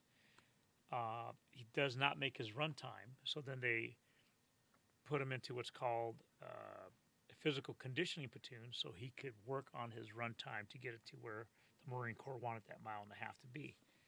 When he goes to physical conditioning platoon, he gets sick in the sense of a cough, a cold. Because here you are getting meshed in with everybody. And I'm not an anti-vaxxer, but I'm going to say this. And within that first week, you get, I think, a total of like 7 or 8 vaccinations. Oh, wow. And so what do you do when you get a vaccination? You go Yes. home and you rest. Yeah. You don't stress out. And you get But they sick. keep you up for 2 days. That's my wife's position. She's always like, well, what did they put in them? Yeah. And And they're s- also conditioning him for the runtime. So Yeah, and they're all and all of this stuff is interacting with one another. Yeah, you're stressed out. You're. This is like I mean, I went through it. You talk about stress. You're right there.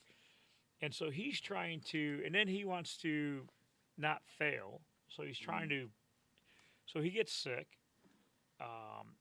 And then this is where it kind of goes, it's kind of his week is kind of spotty in the sense what happens. He goes to sick call. They give him Mucinex. They give him, I don't know, something else for his cough. On a Tuesday, by Wednesday, he's not feeling good. He's throwing up, nonstop throwing up.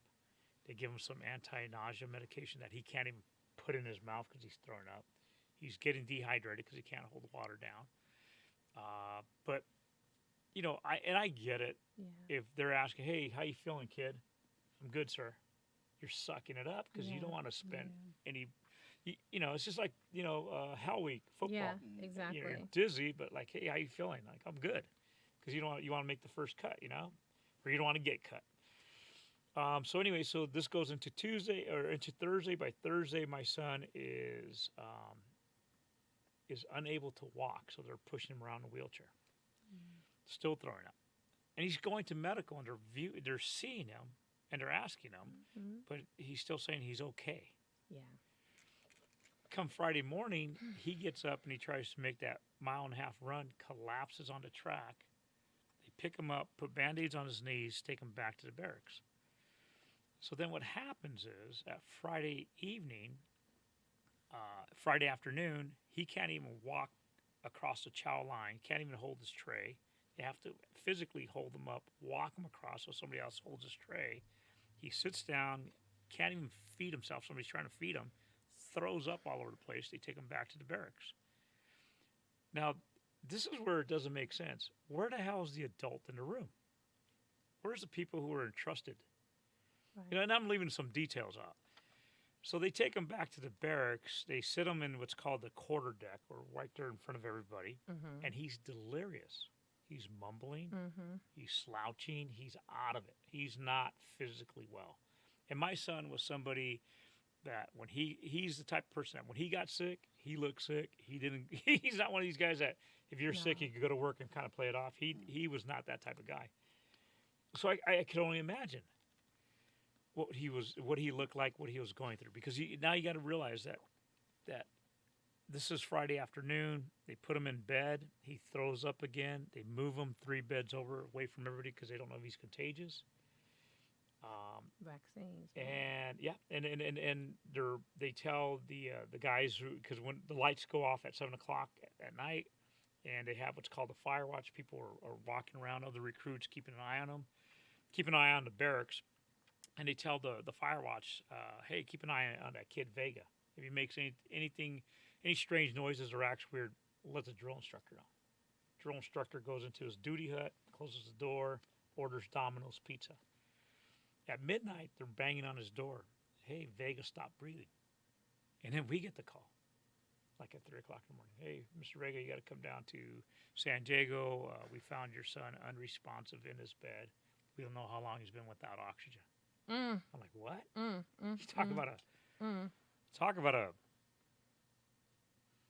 just horrible phone call. And my wife's like, what's going on? And I'm like, oh my God. And as a police officer, I used to investigate homicides and violent crimes. And you know how many times I made that phone call to people? Yeah. And I already knew that my son was gone. And so we got my truck and we drove down to San Diego. We get to the hospital. We get met by the ICU doctor. Same thing. Son's been found unresponsive in his bed. No oxygen. There's a golden few minutes that the brain could survive without oxygen. His brain's so swollen that we can't even get images through. He's already coded 3 times. Yeah. So he was in bad shape. Then Then the doctor asked us about harvesting organs. And again, I've been with the doctors telling families that. So I know there's clarity in this moment. And I told the doctor, I can't do anything until my daughter gets down here with us because my wife and I are not going to make the decision to call it without my daughter. At the time, my daughter was on her it's her senior year of high school. It's spring break. She's with her girlfriends, and so we got to get my daughter down to San Diego. So the whole family comes down. His water polo team, everybody, and my son lasts 36 hours on life support. And he coded several times. Horrific. I can't even watch like doctors, like TV or anything. I can't do that. It jacks me up. But he passes away on Sunday, and and at the time we were surrounded by all these Marines, generals, colonels, all these people on and those things that were said that. It's interesting that in such a traumatic time there is clarity. I keep on saying there is clarity in traumatic moments. There is clarity, and so that's the death of my son. He got sick from a cold, dies, and so what happens is that as the funeral and everything come to a close, all the commotion around that kind of settles, and then there's quiet. Yeah. And that's where you start thinking. That's where I start thinking, okay, well, hold on a minute. What verbally they told me doesn't make sense. Right. What I saw doesn't make sense. And so I am waiting for the Marine Command investigation report to come in to read this, Of course. so I could try to figure it out. Because again, I'm an investigator. How long did it take to receive? So he passed away in March. The investigation came to us beginning of July. So did they treat his body like a crime scene? No, not at all. So why did it take so long? Not at all, because that's the command was doing their investigation. Yes. So Sorry. so what happens when the report comes in July? I am not mentally ready Of course. to crack open a report and to read the fine details of my son's death. I just can't, because I've written reports like that, so I could only imagine what's going to be in there. Yeah. So I can't do it. I don't have the stomach. My daughter, we're dealing with my daughter. God bless her. She's a strong young woman. But she was graduating. We had a trip planned to Disney World. We went through with everything. As much pain as we were in, we stuck to what we said we were going to do Before opening the report? before opening report. And so then she gets accepted to Cal Lutheran, which is in Thousand Oaks. We're concentrating on her getting to school. She's in school. We're kind of starting to, calm down a little bit. And then she calls us up one night. She goes, "Dad, I want to go line dancing." I'm like, "Yeah, go line dancing." Oh, don't tell me she was at the Thousand Oaks shooting. Her roommate and her were going to go line dancing. And she says, "No, you know what? I got to finish this paper." Her roommate goes and gets stuck in the middle of that mass shooting. God. I remember that. I remember it too. Yeah, Oh my and God. it threw my daughter for a loop. Yeah, of course. And then the Thomas fires blew through there and burned everything. So it was very turbulent time, and so I never opened that report because it was just too much mentally for me Absolutely. and I just had to concentrate on my wife and my daughter and myself. Of course. So, but what I had done is that, again, as an investigator, I knew people, and I knew there was a lot of medical stuff that I was not going to understand. So I had found a doctor who had done criminal, medical negligent cases. Okay. And I had given him the report, and I said, "Hey, man, can you take a look at this?" And out of the kindness of his heart, for my son, for our family, he went ahead and went through that report. It's like probably about a 400-page report, heavily redacted. Redacted means that all the names, Taken out. ranks, everything is blacked out. There's pages that are just blacked out. Yep. That's what they do. And so he went through it.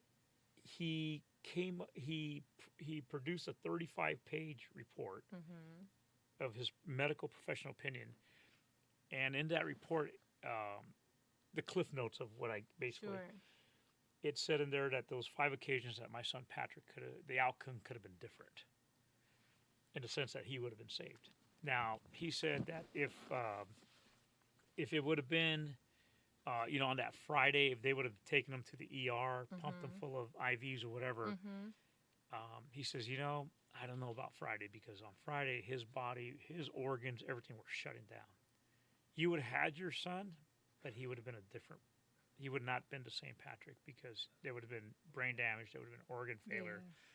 Yeah. I mean, my son was literally dying in front of these guys, and they didn't do it. They didn't act it on him. Lack of oxygen to the brain for more than 4 minutes is brain damage. Yeah. And 4 minutes is not a long time. It happened to my stepfather. Wow. Just incredible. So so we start looking at the report. When I went to boot camp, in 1984, when I went to Marine Corps boot camp, it was myself and 2 other guys from the hood that went to Marine Corps boot camp. And, in the beginning, I said, "Hey, I almost came in here with a bag of tamales, right?" Yes. Well, when I went to boot camp, my mom shipped me off with a bag of tamales. Okay. I was sitting there with my tamales. But one of the guys that went with me is now a congressman in Santa Barbara. Good. Very good. Salud Carbajal. So I had reached out to him and I said, "Hey, I need your help. Need your help with this." And he stepped up and he arranged a meeting with the Marine Corps. Excellent. We go to D.C. a year later. We meet with senior Marine Corps leadership. Basically, the Marine Corps at that time, they don't know that I had taken the report and had a professional look at it. We had this 35-page report. We had Congress member Salud Carvajal, our Congresswoman Julia Brownlee. Okay. We had a representative at the time from Kamala Harris's office Okay. and Feinstein's office. All in this. Okay. We had a little mini. Nice little team going. Group. Yeah, and we had a 3-star general, Excellent. colonel, and all that. And basically, they blamed Patrick. The general sat there. Oh, He tapped the yeah, that's report. what He they says, "Well, do. your son refused to take his anti-nausea medication 3 times." He couldn't take it. Was he gonna take it and throw it back up? Thank you. You can't take Thank it. you. I've been there. Okay, you can't take it. Yeah, and so this is what they're You can't hanging even their hat take on. water. You can't Yeah. do anything. Yeah, and so this is what they're hanging their hat on, and so, and it went round and round, and so anyways, long story short. Were you able to keep your cool in Oh that yeah, meeting? no, I am focused. You're better than me. I am focused. I am, Nonsense. I know what I need to accomplish, Yeah. where I need to get to, and so I'm trying to be better. our congresswoman almost jumped out of her seat and choked the general because Yeah. he's saying no, Patrick, and she's saying, "Are you saying that Patrick Collins?" And she was leaning into him. Yeah. She goes, "Ma'am, the report's right here," and so if you read Patrick Vega, there's a story in the Marine Times. Okay. It gives that narrative that he failed to take his medication, that he didn't do his run, all that stuff, right? And so people kind of, and also that we did not ask for an autopsy. We refused an autopsy. Really? But the problem is that my son was property of the United States Marine Corps, and it was up to the Armed Forces Medical Examiner System to grant the autopsy. It wasn't our choice. Mm-hmm. Fast forward. This is after my son dies. Fast forward. Here we are, almost coming up on 4 years after his death. I have found some of the young men who are recruits with my son, who are physically there with him, witnessing this. Because I did have the report, but in the report everything's heavily redacted, so you don't know if it's Bill, Harry, Bob, whatever, Jose, Miguel. You don't know who they are. It's a permanent marker. Yeah, oh yeah, and you can't read through that. And so my daughter, God bless her, she got on her, she's one, just like Nick, a young person, man, just thumping away, man. She did all this research, found some stories, researched the stories. When I retired as a police officer, I took out my private investigator's license, so I have search engines. I do private investigating for good. people. Might need you. And and so anyways, so she was giving me names. I was looking them up. I started calling some of the moms, and they said, "Mr. Vega, we know who you are. We know everything about your son. We've been praying for you. You just don't know that we exist." And our sons were deeply moved by what happened to your son. I said, "Our sons? Who are you guys?" He goes, "Well, we're a group of moms that our sons were with your son, and we've always stayed in contact because of this tragedy that happened to your son, because they witnessed your son deteriorate in front of their eyes and pass away very painful." I'm like, holy shit, this is news to me. And so I started talking to these young men. So far, I've interviewed about 15 of them. I say, "Hey, is it okay if I record you?" Yes. With their blessing, I get the recording. And again, and this is where I click into investigative mode. And I'll tell you what, the story that I have is not the same story that I was told initially. When I was called up and said, "Hey, Mr. Vega, we found your son unresponsive in his bed. We don't know how long he's been without oxygen." That is not the narrative. I'm sure. I have a completely different story, a darker story. There's shit going on down in MCRD San Diego that's being covered up. And I have it. And interesting enough, I tell people I've lived the Forrest Gump life in the sense of people that I've met and that I've known. Right. One of the guys that I'd known, that I was a radio operator when we were deployed out to the Middle East and stuff like that, was this handsome captain by the name of Joe Dunford. Well, he just happened to become the commandant of the Marine Corps, and he happened to become the chairman of the Joint Chiefs of Staff, the guy in the military. And so I ran into him in Arlington in 2019. I talked to him. "What are you doing here?" I said, "I'm here because of my son, Memorial Day." Next thing you know, I'm having a meeting for 2 hours in his office in the Pentagon. And basically, I showed him all the evidence I had. I made him a witness to a crime. And his generals were coming in, knocking on the door, giving him handwritten messages like, "Hey, stop." Because they knew what I was doing. Right. And I showed him everything. He agreed that things were wrong. Yeah. But even at that, I went to the highest level. Even at that level, nothing's been done. I went Same time period, I went and met with the director of NCIS, Naval Criminal Intelligence The Service. real people, not the TV Yeah, show, yeah, y'all. investigative service, excuse me, in Quantico. Yes. And those guys pissed me off Yeah. because what happened was that my son died on March 25th, 2018. No less than 24 hours later, an NCIS agent wrote a one-page, one-paragraph memo that Patrick Vega had 4 incidents of sepsis. Okay, and sepsis is a poisoning of the blood. In the blood in the body. Okay. Yeah. 4 incidents, which had him go to the ICU. He had an autoimmune condition. His death was medically expected, and he died natural causes. No autopsy, no further investigation. He died on the 25th, and this was authored on the 26th. And that's after 7 vaccines given too, correct? Right. This is after, yeah. So here I am, almost a year and a half goes by. I'm expecting this big NCIS report to come out. They never did anything. Oh, wow. They closed it the next day. They closed it the next day. They closed it the next day? That's what I'm telling you. Well, that's what you. A That's what he was one-page, saying. one-paragraph memo. So maybe because they saw his name was Patrick Armando Vega. Vega. They They probably saw said, Vega. yeah. That's what they do. That's how they whatever. do us. That's how they do us. It's Wrong. a reality. And my kid was blacker than you guys. He was dark. I mean, that kid had some gene. He was almost purple. I mean, that, and God bless him, Richard, but it's just wrong. And then It's and then we wrong. saw the Band-Aids on his knees, and my wife asked one of the Marines, "Why come he has Band-Aids?" Well, he fell down when he was trying to run Friday morning. Just think, his organs are shutting down. His brain is mush, and he's trying to run. He's sucking it up. He's trying to get out of there. He's trying to, be a Marine. Yeah. And he collapses, and they put him in a golf cart, and they take him to the barracks. That's in none of the reports. It is so jacked up, and I'm like, how could this be? So what now? What are your next steps? What's going? What are we doing? As we're in this incredible journey of just disbelief and just like, holy crap! I mean, you guys just allowed my son to freaking just wilt away in front of your eyes. You guys didn't do shit. Okay. And we're coming up with all this information. we also have encountered and befriended other families. There you go. Okay, this is and again we talked about why am I still here? Mm-hmm. I guess I'm here because of that now. And of these families that we run into, there's another family. There's tragic stories. Yeah. When you start looking at, and I call it from 0 to 6 months.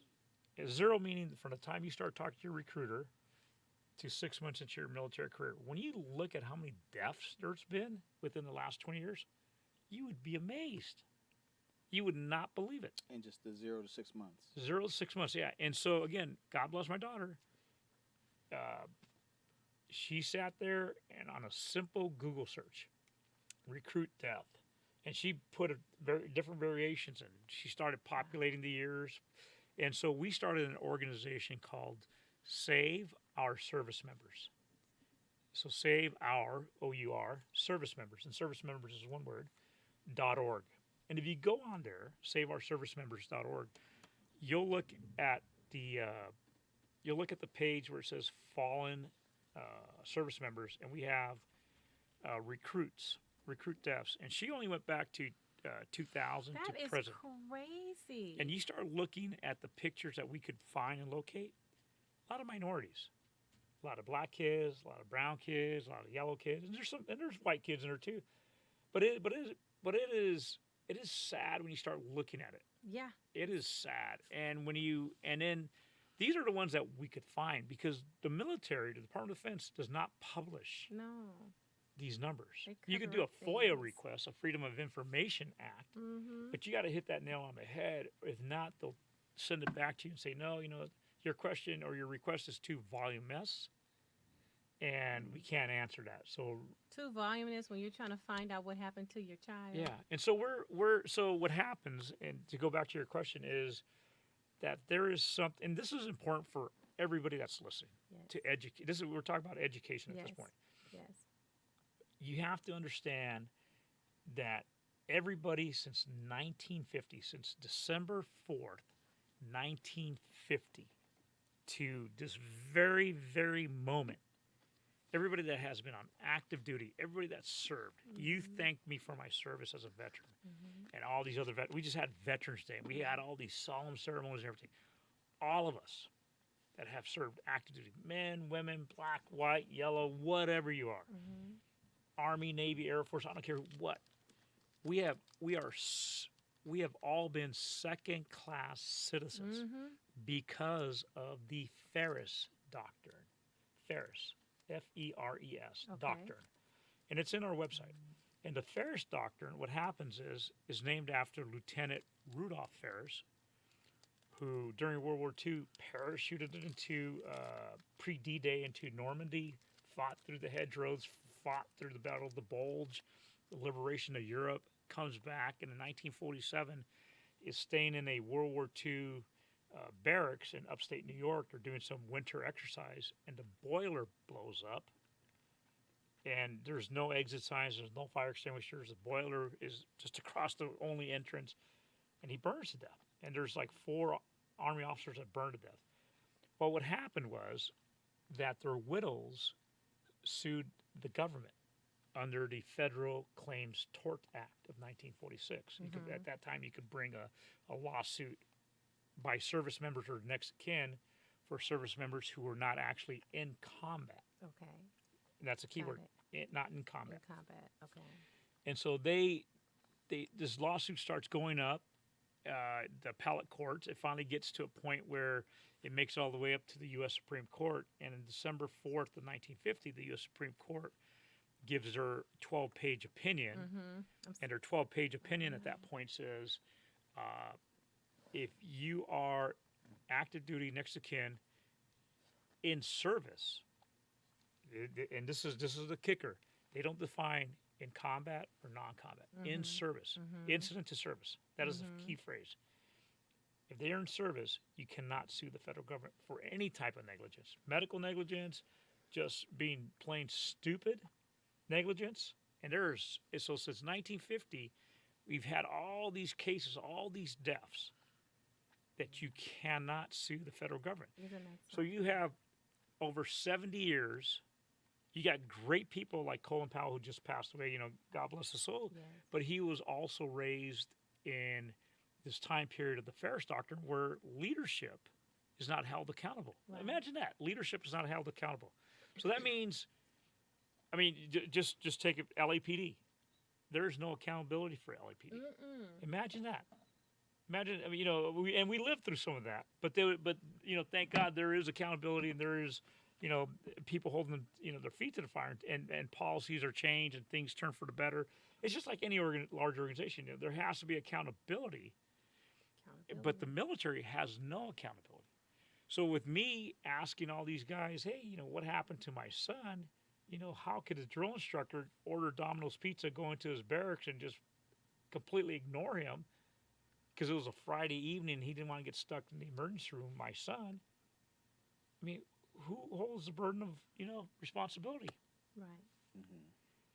And so what we're doing now as a group of families, not even a group, not even an organization, as a community of families. Okay, and when you lose somebody in service to the country, the designation of Gold Star. You ever heard of that? Like a Gold Star mom, Gold Star father. Yeah, that means that your loved one died in the service of the country. Well, we started Save Our Service Members, and this community of Gold Star families. We've been very active, and we've been writing our congressional representatives, our senators. We've been the Secretary of Defense, Secretary of of the Navy, Secretary of the Army, and we've been interfaces, and they're hearing our voice. We're a small group, and what we're trying to do is that we're trying to amend the Ferris Doctrine. We're not saying do away with the Ferris Doctrine, because in wartime, You know, they say, hey, let's take Iwo Jima, and you're going to go up the hill and take Mount Saravachi. You know, well, there's a adherent risk to that. Sure. That is you understand it, that some things may not go right, decisions may not be the right decisions in the fog of war. I get that. That's why that exists. But when you're in a training environment, facility, you know, supported by the Department of Defense, you know, there's money, there's logistics, there's medical support, there's all this stuff that exists because it's sanctioned. Right. There should be expectations of, you know, proper care, proper decision making. It's like those 9 young men who were off of the coast of California, San Clemente, probably about a year ago, and that amphibious tank sank with them in it, and they were alive for 45 minutes at the bottom of the ocean, drowning. And they had their phones, and they were sending messages out to their parents. What? I didn't hear about Talk that. about that. Yeah. And so this was a tank that should have never gone out in the water because it was already dated, and it was supposed to be like red line. It was supposed to be, you know, but they wanted to go through with this exercise. So, you know, head should roll from the general all the way down to the idiot that made that decision to put those troops in there. You know, another story. If you go on our website, if you look it up, her name is Daniela Lucky. Luckey. Mm-hmm. And we have your website up. Okay, on yeah. our, If you pull up Daniela Lucky, beautiful young lady. She joined the Navy 2016. She wanted to just, you know, we all join because there's something in us that want to serve. Right. We want to serve. And you want to do something better in life. She goes in there full-heartedly. She completes boot camp, Navy boot camp. She becomes an admin clerk, goes through her A school. She goes home on leave. She's from the Bay Area, I think Oakland. And her and her mother, they go out and they get this tattoo. And it's a Winnie the Pooh saying. And I think we have a picture of a tattoo in there. But they both get two. It's one phrase, but they break up the phrase, and each one has a different side of the phrase. And I can't remember right now what it says, but it's if I'm ever away or whatever, keep me in your heart, and I'll be there forever or something. It's a Winnie the Pooh saying. She's so excited to start her Navy career that she wants to leave early to report to Japan to get on the USS Ronald Reagan supercarrier. She's so excited. Her mom says, "No, just calm down. You have plenty of time at sea." And so, you know, she spends her time there. She flies out to Japan, meets the USS Ronald Reagan. The USS Ronald Reagan gets out to sea, and she starts feeling sick. And she's on a nuclear power super aircraft carrier, modern hospital, the whole 9 yards, surgery, and they keep on blowing her off. She's African American. No, you're just seasick. You're just seasick. You're just seasick. 10 days, and I want to say her anniversary date was November 4th of this year, when she passed away. I believe. I could be wrong. She gets to a point where she can't even climb out of her bed. They have to like carry her over to the medic. Her commanding officer has to get involved. Like, hey, you guys got to take a look at her. Wow. They got dignitaries flying in and off the aircraft. So there's flight operations. There's everything. They can fly her off. Her blood goes septic. She ends up dying on the aircraft carrier. 10 days after she reported on the aircraft carrier. So seasick for 10 days? They said They she was said- seasick for 10 days. They kept on blowing her off there. She just did not get proper medical care. Her mom and dad, you know, God bless them, and they're angry. I mean, I wanted to use the F word, but Go ahead. you they're can. fucking angry. Yeah. I'm angry. Yeah. I'm raging inside, but Yeah. I could keep my composure. They can't. Yeah. And rightfully so. How can you let this beautiful young lady just wilt away just like my son? And there's no accountability. So No are they joining forces with you? Oh, they're on board. There's another young man on there. His name is Desdo Barba. Okay. If you look him up, God bless Des. He's alive. He went to Army basic training at the beginning of January 2019. Him and another young man named Christopher Haas. They get there beginning of January, and Strep A is floating around. and everybody and over 400 recruits get strep A, and yeah. they don't know the extent of how many, but Yeah. they have It 400 recorded spreads cases. like that. Yeah. Christopher Haas dies within 2 weeks of arriving My God. Fort Benning, Georgia, in the Army. He dies. He left his wife, who had they had a 2-year-old daughter. She was 3 months pregnant, and he was joining the Army just to provide for him. And he dies 2 weeks into Army basic training. They don't notify anybody else that's positive for strep A. The Army doesn't. People know that the Army knows that there's a bunch of strep A, but they don't notify these guys that are sick. And Desdo Barba starts feeling sick, and he starts feeling his legs and there's an older guy in his platoon saying, "Hey, drill sergeant, Desdo Barba doesn't feel good. Wow. You need to take him to the hospital." And they're blowing him off. And eventually, the other recruits are massaging his legs and everything, and it gets to a point where they take him to the ER on the base. ER looks at him like, "No, we can't handle him here," and they ship him off somewhere. I can't remember the name of the hospital, but he goes, and he ends up with, and you're going to have to help me with this, flesh-eating disease, fasciitis. The flesh-eating disease? Yeah, flesh-eating nectarius, or something. I can't remember the clinical name for it. But so the necro part is when the skin turns black and it's dead. Yeah. So if you look at some of the pictures on our website, they had to amputate one of his legs above the knee.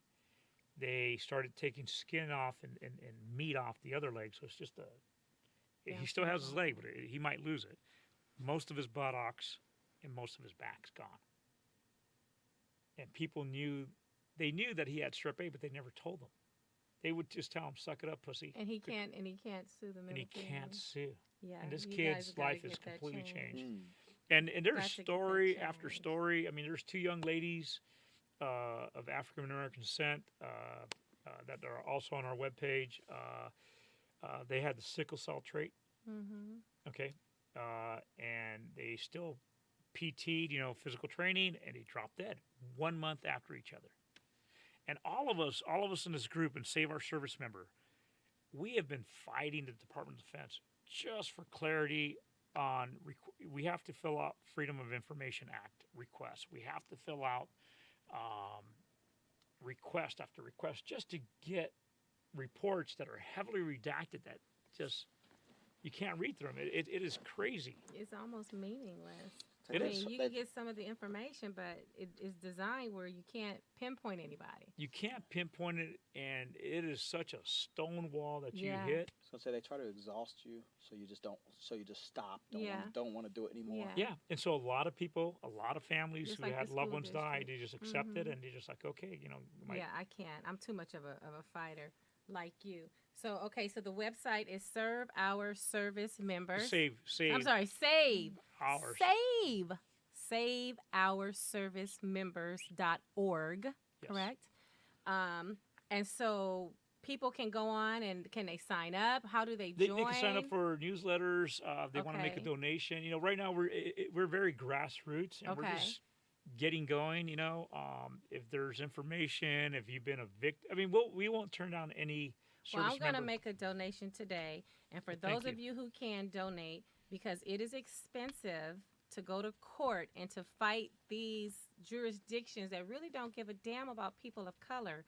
This man just sat here and gave us several stories. I used to tell my son, "You're not going to the military. I will hide you before I let them come and get you," because they don't treat us right.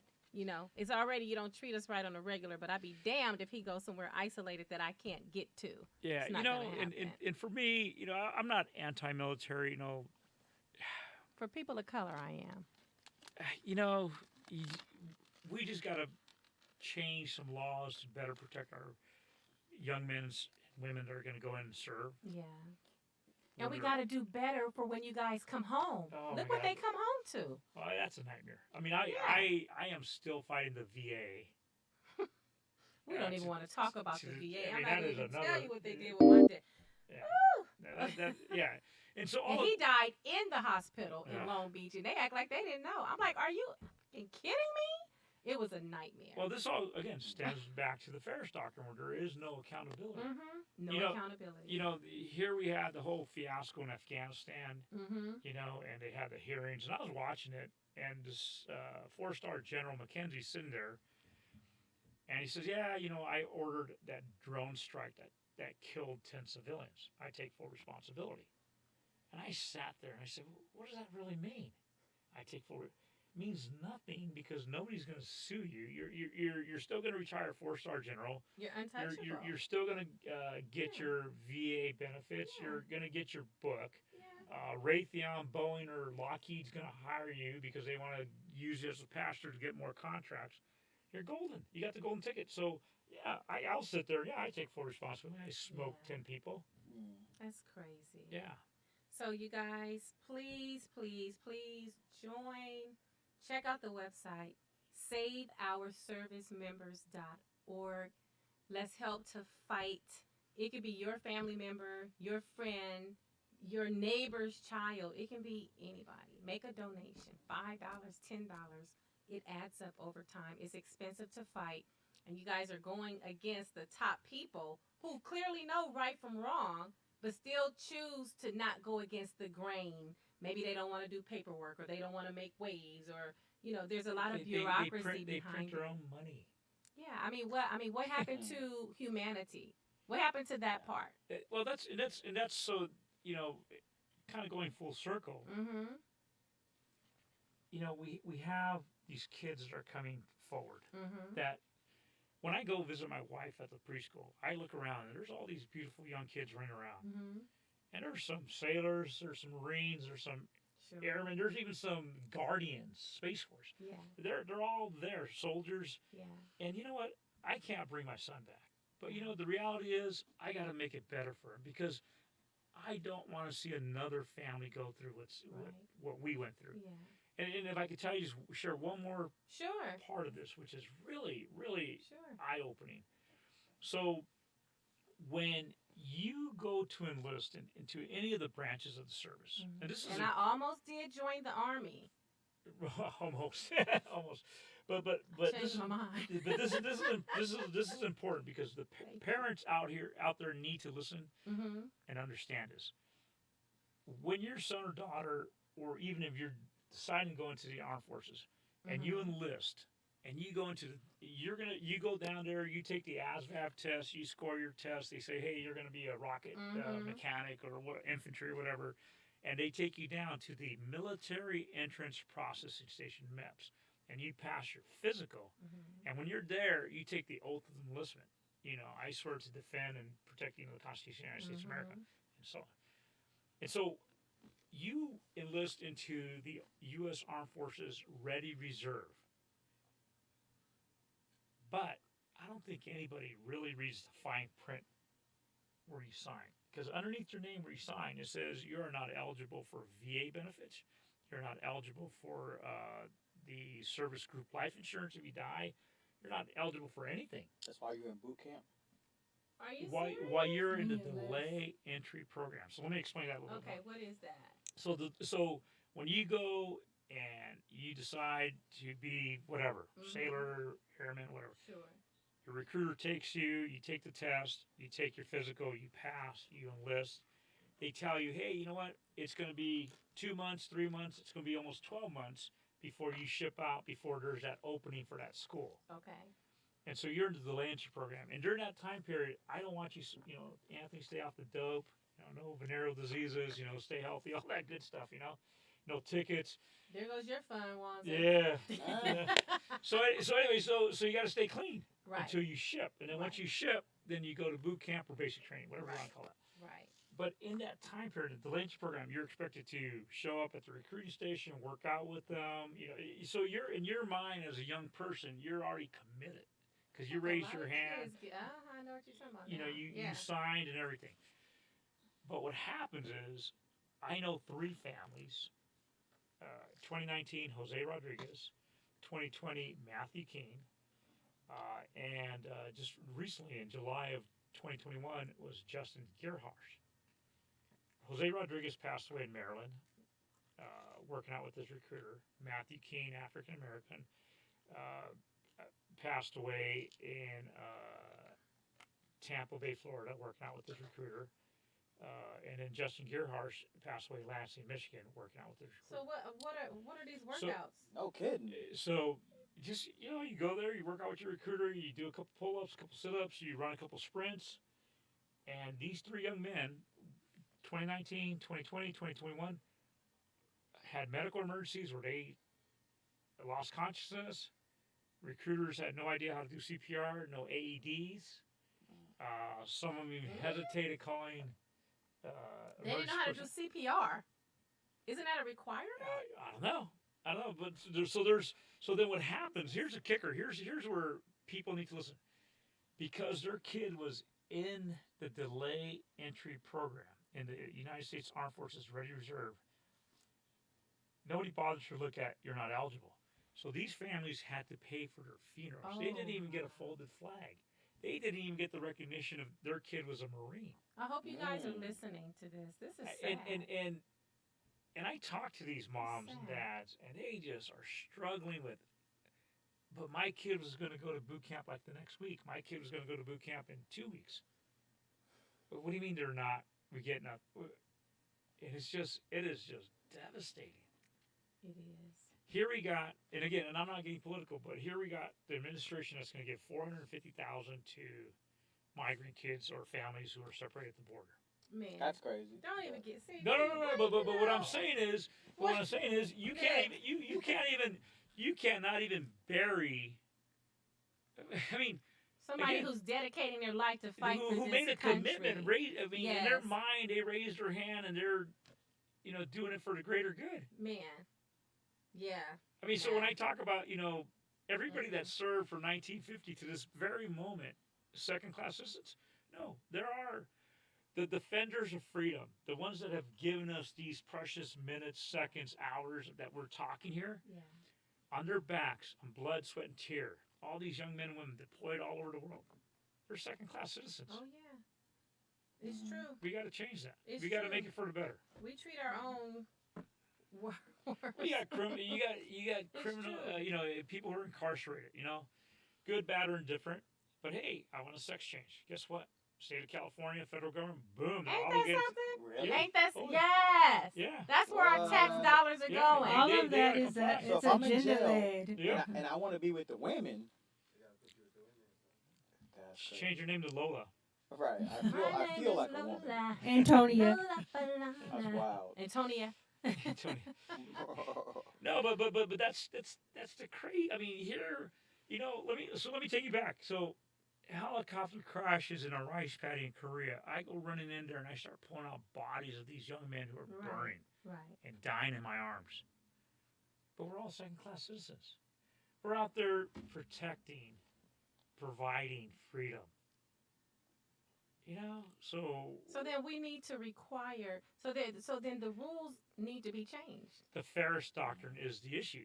That keyword, incident to service. When the U.S. Supreme Court made that ruling back in 1950, incident to service is the key phrase Incident to service. to service. Incident to service. Because they hang their, all these politicians and attorneys and everybody, they hang their hat on that, man. They will not, because they don't want to have, they say, well, if you start questioning the military's decisions, then that's going to break down morale.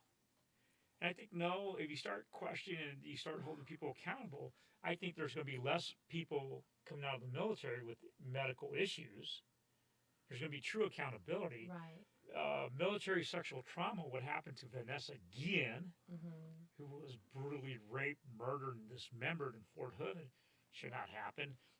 There's a The lot death of of cases like Enrique that. Martinez at Fort Bragg, where he was decapitated, and his head was found floating in the water, and there's all this evidence that wouldn't be happening. And where was he when that happened? He was in Fort Bragg. Oh, Fort in the Bragg United with- States. Yeah, United Yeah. States. And these are all, and what's even crazier is that one of the moms that we have in our group, she's been a nurse for 25 years plus in the VA system. Mhm. She's in charge of, I guess, quality assurance now in a major VA hospital. Okay. her son was stationed in Japan, 13 years in the Air Force, ends up with tonsillitis, goes to the Air Force doctor. They say, okay, we got to operate, take out your tonsils. They operate on him. 3 days later, comes back to the hospital bleeding, says, hey, I'm not feeling good. Well, let's get you in there. Goes in there, has a heart attack. And the guy who's trying to intubate him to open the airway and get oxygen flowing can't do it. Struggling. Struggles for so long that he has brain damage. They call the mom. Mom flies out from Missouri. Lack of oxygen. Gets to the hospital in Japan. Major military installation. Major military hospital in Japan. The doctor who was trying to intubate him says, well, man, we just couldn't get it in there. And she's a nurse. What do you mean you couldn't get it? Let's start. And she's looking at it technically. And the doctor says, well, it's probably better that you let your son die because you don't want to take care of a vegetative son. And she's like, who the hell is this guy? She does her research, comes to find out that he's not really a doctor. He's a dentist. He's a dentist practicing outside of his field because there is a clause within the U.S. military that if you have a medical license, you could take some online classes and you could start doing brain surgery. Yeah. That's crazy. And this freaking guy killed him. Caller, thank you for calling. What's your name? This is Robbie Perron. How are you doing? Oh, good. Hey, Robbie. How are Robbie you? Perone. Hey, how everybody doing? Hey, Yeah, Robbie. Blessed. Fantastic. I just have a question for the gentleman on the panel. Usually with the military, why is it that they are the test subjects or the guinea pigs for all the experimental drugs? And after the fact, I know there's quite a few people who were getting retroactive pay because of Agent Orange. And even from that, a lot of soldiers who have died of Gulf War syndrome, they're no longer recipients of any post-mortem money. I mean, why are these soldiers or enlisted men the guinea pigs for all this experimental drugs? Because a lot of them are taking the jab now. Yeah. So again, go to our website, take a look at the Ferris Doctrine, educate yourself, read up on it, and you will see that again. What I keep on saying, incident to service. When the U.S. Supreme Court in 1950 made that decision, okay, there is no accountability. So even back in the 60s, they were giving LSD to service members. In 1950s, hey, we're going to go out to the Nevada desert. You stand in this foxhole. When you see the big flash, duck, but then you can look up and you get blasted by all this radiation. I mean, there's depleted uranium syndrome. So all these guys that were in all these armored vehicles with uranium rounds and they're getting hit, every hit they took, depleted uranium that was in the rounds in microdust would come out and they were inhaling it. Mm-hmm. So now that is another illness. Yep. I myself was exposed to toxic waters. The entire water table was polluted in Camp Lejeune from I think like 1958 to 1987. Wow. All of us that were there, to include base housing, Wow. we all fall under this toxic water thing. So, but the problem is that because of that 1950 ruling, the Ferris Doctrine, you can't sue the federal government. So these guys just continuously just keep pushing it. But, I say that, we were all born in the age of Aquarius. But this is the age of accountability.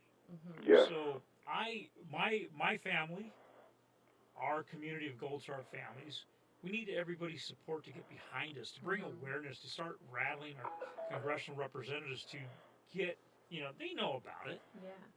Yeah, they know.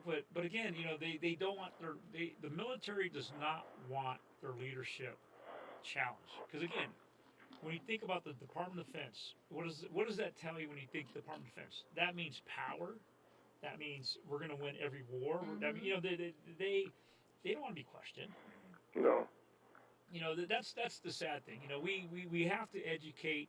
I think if we educate, all these young men and women that want to go in, we educate the families.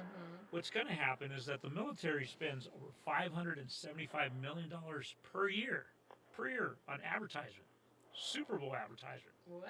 Yeah, $575 million a year.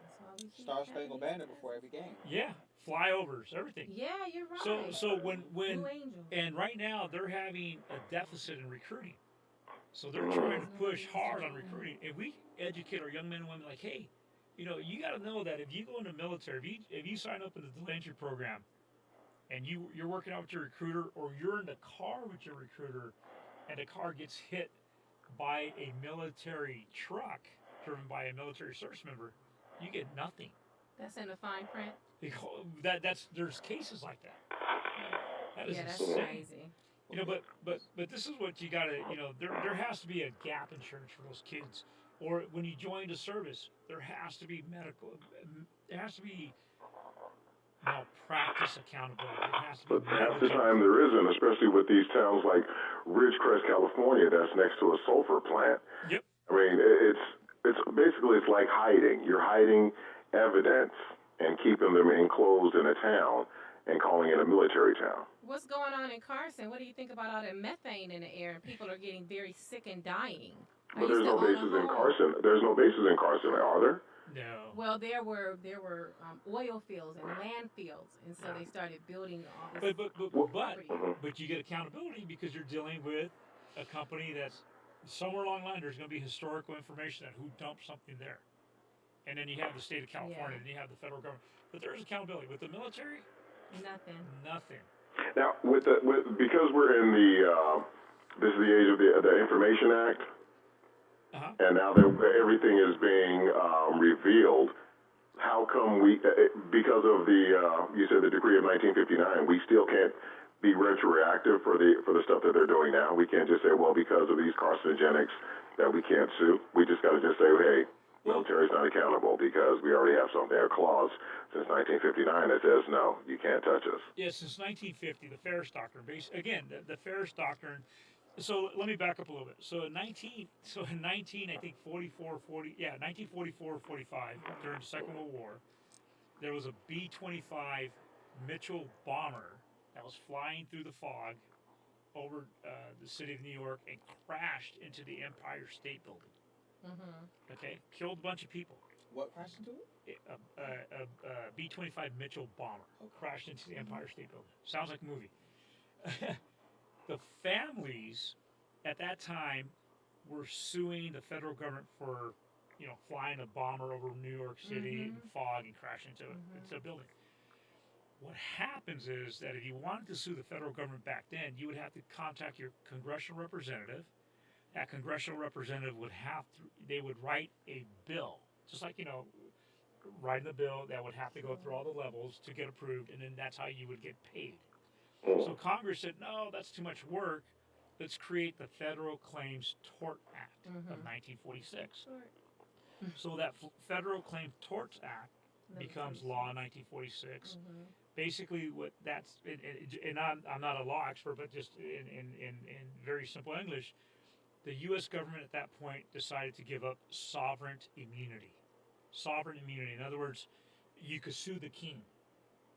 So that's what happens with the Federal Tort Claims Act.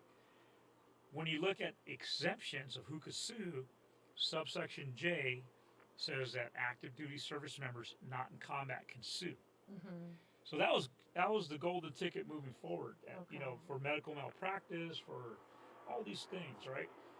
But then what happens when Lieutenant Rudolph Ferris and these other men die in the barracks fire, and their widows start pushing, for a lawsuit.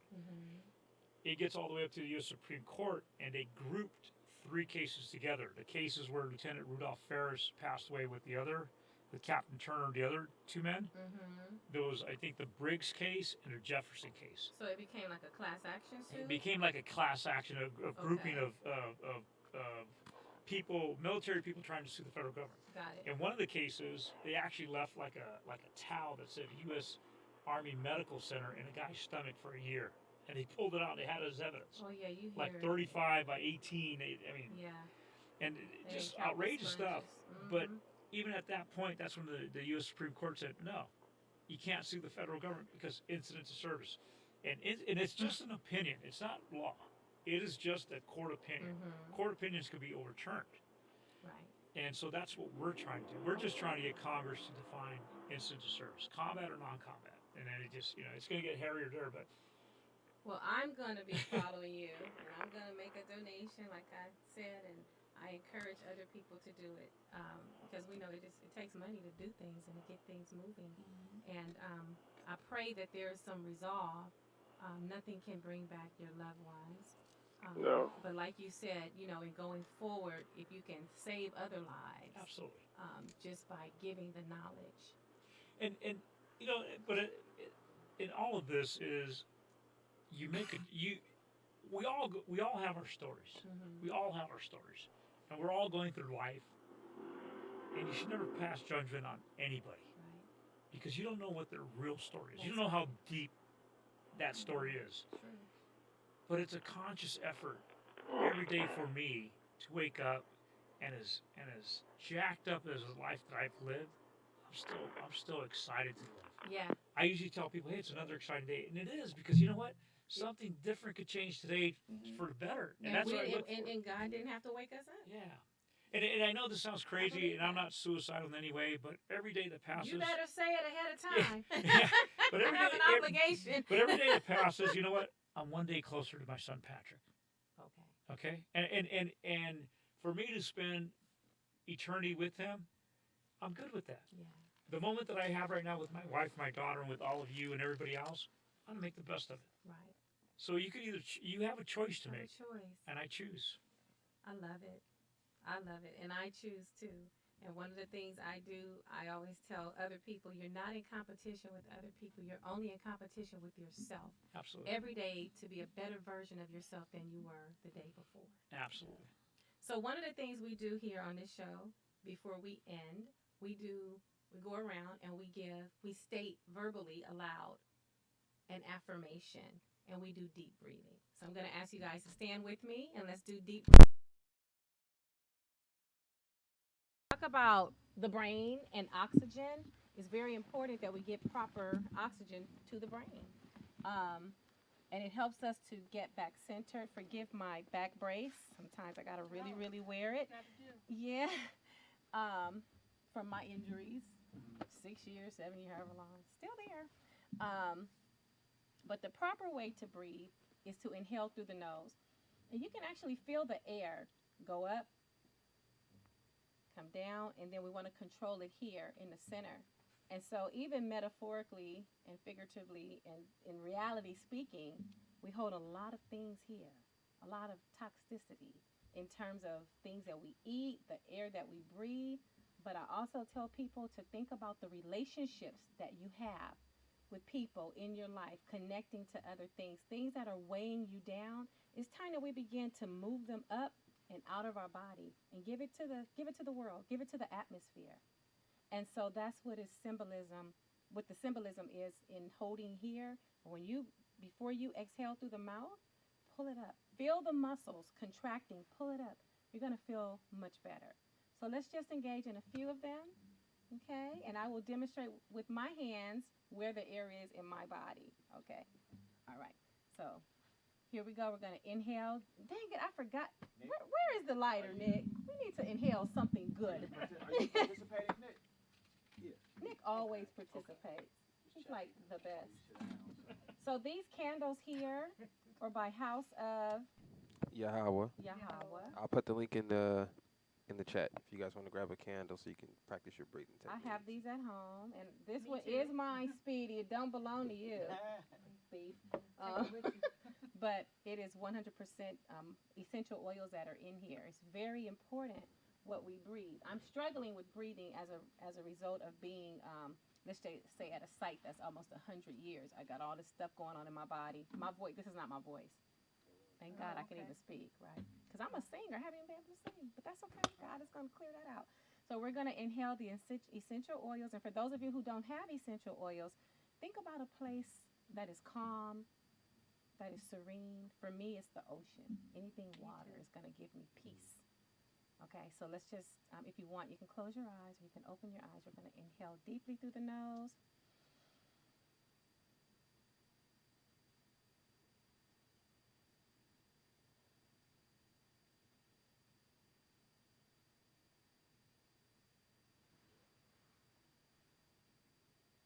And out. Okay? I was supposed to hold my my breath that whole time? So for Wanzer and those of you who are That's a new, long time. go You'll be ahead okay. and watch me because I can't talk to you if I'm participating in it, I Wanzer. didn't know I was holding my breath. We close our eyes. Oh, don't close your eyes on the first one. Okay. Okay, so watch me, and I'll show you where the air is and when we stop. Now, I do a countdown. If your muscles aren't strong enough yet, you practice it. It's going to strengthen the lungs and the bronchial passage over time, right? But I hold it for about 4 to 5 seconds. Sometimes I go longer because I forget. I have people participating with me. Forgive me in advance. But let it out when you need to let it out, Wanzer. Okay. So Fast out. I saw her doing this. I am without not breathing. I am not going to no hospitals today. Okay, here we go. Inhale deeply through the nose.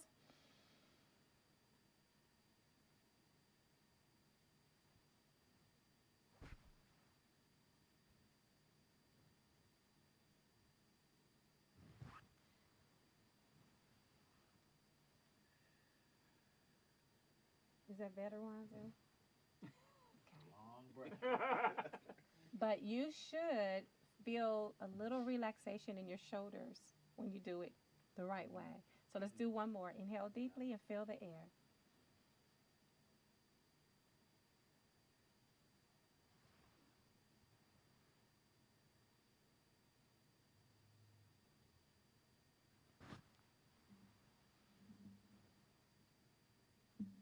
Let it out.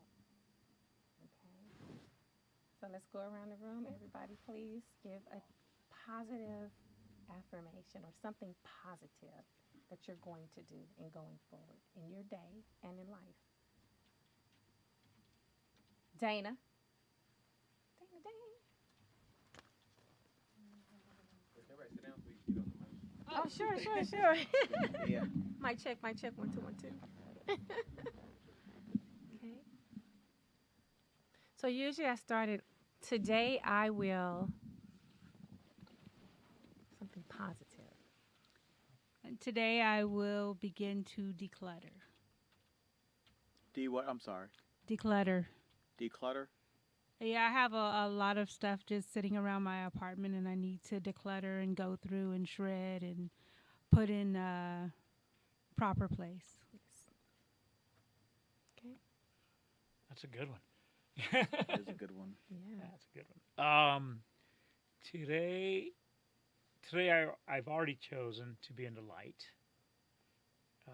Today I choose to continue to spread that message and that thought to everybody who's willing to listen, because I think there's a lot of folks out there that are still in the darkness, that are borderline not believing in themselves. And I think that's I choose to help people believe in themselves. That's what I want to do. That's my affirmation. Okay. Wanzer. You know, Speak it into existence, Wanzer. I think that what I'm going to do is I am going to remain positive as I always am. And I'm going to stay in that light. I'll be in there with this gentleman to my right. And just, continue to be positive and keep positive thoughts and just move things right on along. Good. Mr. Nick? Are we manifesting positivity? Yes. Is that what we're doing? Mm-hmm. Let's see. What am I focused Forget to on? snip the this oil. week? Can't you smell it? It's I do smell beautiful. I amazing. love it. You know, I actually thought about this morning, and I've decided, I think, for the next month, I'm just going to focus on one goal a day. I figure by the end of the year, I get 365 things done. Yeah. It's like half the shit I planned, so I'm That's going to good. try this technique out, so hopefully it works. I felt positive about it this morning, Mhm. so that's how we'll focus on positive for the next 30 days. I do have a quick question. Yes. Do you have a conscious goal every day that today this is my goal? Because I don't. Well, you find all kind of techniques in books. So usually I would write down a list of things to do the day before, and then try to get those things done, right? Which it works because you have something to focus on. Mm. But I think what would be more sufficient for me personally if I just had one thing to get done that day, Mm. and focus on that one thing, and then just tomorrow, focus on the next thing, and hopefully by the end of the year, I'll knock out whatever my goal is. That's my positive technique for next week.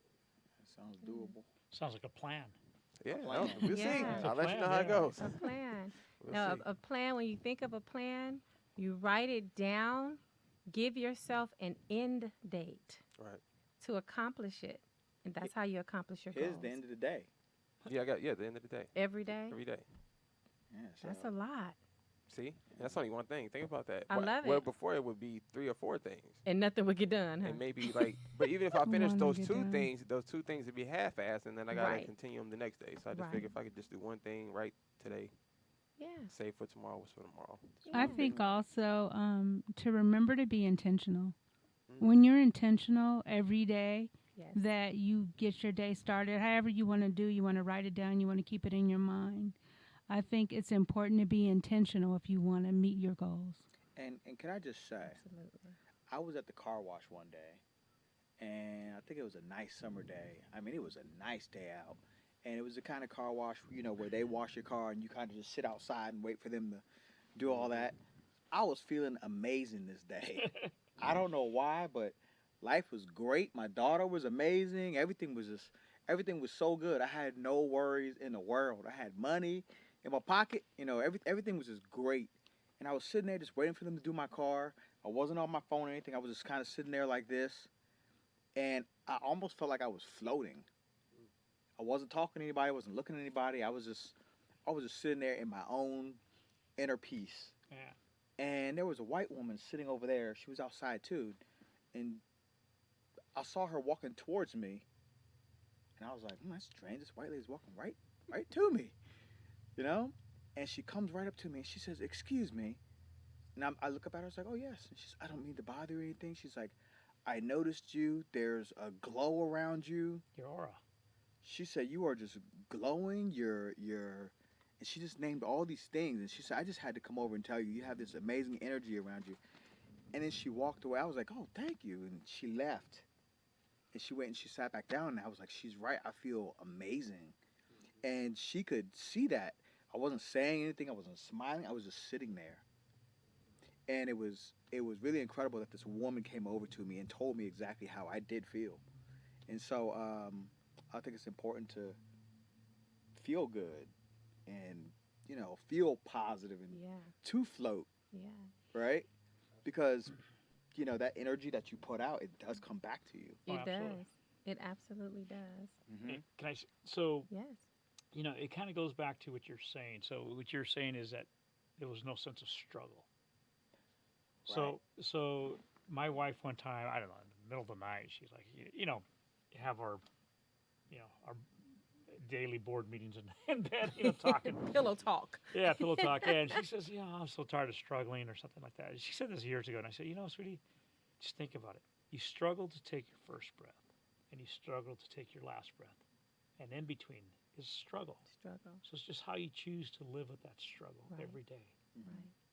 Because, we all struggle. Right. And so just, again, like I said, I choose. Right. And you It's have a to choose. choice. It's a choice. It I has tell to be people picked up. when in the beginning, when God created Adam and Eve, there was good and there was evil. Mm-hmm. But you could choose either one. But it was free will and free choice. So just like you can have a negative day, you can choose to wake up feeling that way every day. And it was an A amazing conscious feeling. decision. awesome. Mm-hmm. Yeah. And you deserve to feel that way. Mhm. You deserve to feel that way. Especially we're talking about. I know we're getting ready to go. Sorry, Nick, but men's mental health is very, very important. Very important that you take the time to debrief. That's why, if you're in situations that are negative, when you come home, your home should be a place of peace. You should want to come home. A sanctuary. And when you don't, you need to evaluate your situation, especially men of color. Heart attack, stroke, diabetes. Should I go on and on? Women, too. Women of color. Same thing. Stress, I try to eliminate. And you really can let it go. You can Yeah, let it so do go. You can. What's going to happen? Right. You're going to feel free. And- Yeah. And then you're going to be able to declutter the mind and to be able to put positive goals and things in action and actually accomplish them. And lastly, if I can say one more thing, Of course, you I know can. we wrapping up, but I really believe, based on what I've seen, that we really are all connected in a way Yeah. of, whatever is going on in this universe. Right before my grandfather passed, Mm-hmm. I was with him the day before, Oh wow. and we went to the bank. And long story, but he was pissed. He couldn't get his money out of the bank. He had the money, but he couldn't get the money out. He's pissed. So we get back to his house, and I'm going through this crazy breakup at the time. You know the kind, you gotta fix it. Oh, I gotta fix it. You don't care. You drop everything. So I'm in fix it mode. My ex called. She wants to meet. So me and my grandfather get back to his house, Mm-hmm. and I get out of the car. I had driven him. Mm-hmm. I get out of the car, and I took about 10 steps, and I just had this weird feeling. And we went out and drove, we did stuff all the time. I never did what I did that day, and I never had this feeling. I got this really strong feeling, and I stopped, and I looked back at the car, and he was still sitting in the passenger seat. Mm-hmm. And I remember staring at him, and I went like this, and I said, huh. I thought that was a kind of a weird feeling. And then I left, and I walked away, and then the next morning I had like 1,000 missed calls. He's in the hospital. Yeah. And then, of course, he passed, right? And one more thing, one night, a good friend of mine back in Virginia, I had this really strong feeling that something happened to his mother. And you know how you get these thoughts and you kick them out of your head? And I was like, oh, I don't want to think about that. But it was really strong. And I almost told my now ex at the time, hey, I just, had this feeling that. And then I get a call the next day that she's in the hospital and then she doesn't make it. So I had these really strong connections to both of these people before it happened. And I'm not one of these people that like, oh, God told me to tell you that, Yeah. I don't do that. Right. But We this know. really did happen to me. Yeah. And I don't know if you guys saw this, but they have this study where they've studied people who have clinically died. Their heart stopped and they've been gone for hours. They can bring you back hours after you've been gone. And what they found was that consciousness lives outside of the mind. Did anybody see this? I know it. Yeah, so consciousness, they say consciousness, these neurosurgeons are like, what we found is consciousness lives outside That's of the why mind. I tell people, doesn't- when people are in comas, you treat them like you would normally talk to them. Go Right. talk to them. They can hear you. And Trust me. They Yeah. said that they brought people back after they were clinically gone, hours after they were gone, and they're no brain activity, heart stopped, cold, everything done. And they were able to tell them everything that was going on around them, the entire conversation, remember everything. They knew everything. So the only thing they were saying was that they don't know how long after it lasts. But I'm sure it's eternal, but nobody's going to come back after forever and be like, man, I heard what you said. But if they can bring you back, that person can say, I heard everything. Right. And so it was pretty incredible to hear that study that they've done. Yeah, and it's a part of energy. You go back to science class in junior high school. Energy is neither created nor destroyed, but it transcends. It moves. You being connected, that is a special thing, to be connected to people that you can feel what is happening to them. And I Your absolutely grandfather, did. that was your time to know. His time is up. Yeah, I looked back and I said, huh. And what they said, Nick. And everyone doesn't have that, because it's in my opinion and in my experience, I know for me, like, I have a discerning spirit. Like, and I think that's why I'm really good at what I do, because I can look at you, pretty much have a good picture, right? He's going to come grab me. But God gives me that discerning spirit to be able to align myself with people who I need to be aligned with, and as well remove myself from people that are negative or, don't mean any good. And I pray a lot. I don't know if you pray a lot or meditate a lot, but to me, that is something special. I believe we all have it intuitively, but not everyone is able to tap into it or have those experiences. Yeah. I didn't like it. Like I said, when I thought about my friend's mom, I kicked it. I shook. I was in bed. When I thought about it, and it came over me, and I was like, and I shook it, and I was like, oh, I don't want to think about that. Yeah. And I get this phone call, and I was just like, and I never told him, to this day, I've never told him that, hey, the day before your mom passed, I actually thought that came across me. And I've known this guy since I was 13. That's never come across me. Yeah. Yeah, that's interesting. Mm-hmm. But it's true. You gotta tap into it. It's an energy. There's an energy. Yep. All right. Anybody else want to share? You got time? No. No. We're Nah, good. it's Sunday. I'm picking up my niece today. Shout out to my niece though. Yes. Well, it's on this topic though. Speaking of this, I don't know if I want to say too much of this, just in case my dad's listening to this. I don't know how he feels about it. But right before my brother passed, my older brother, who passed from a heart condition the day before surgery, 2 days before his birthday, a day before his daughter's birthday. So imagine all of that in one, right? But it was crazy because we didn't talk about this till afterwards. But I talked to my mom and my little brother, and we all knew. We all knew that he was going to pass. Really? And it was weird. It was like, if I can describe it in a way, I would say that this is my personal belief that God knew what I needed in order for us to keep functioning, right?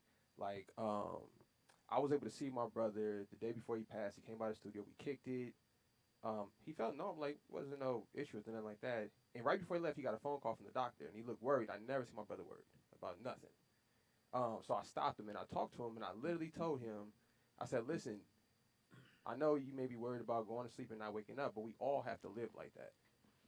Like, none of us are guaranteed to go to sleep and wake up tomorrow. Right. So even though that may be a real reality, that's everybody's actual reality, you know. That's literally he actually passed in his sleep.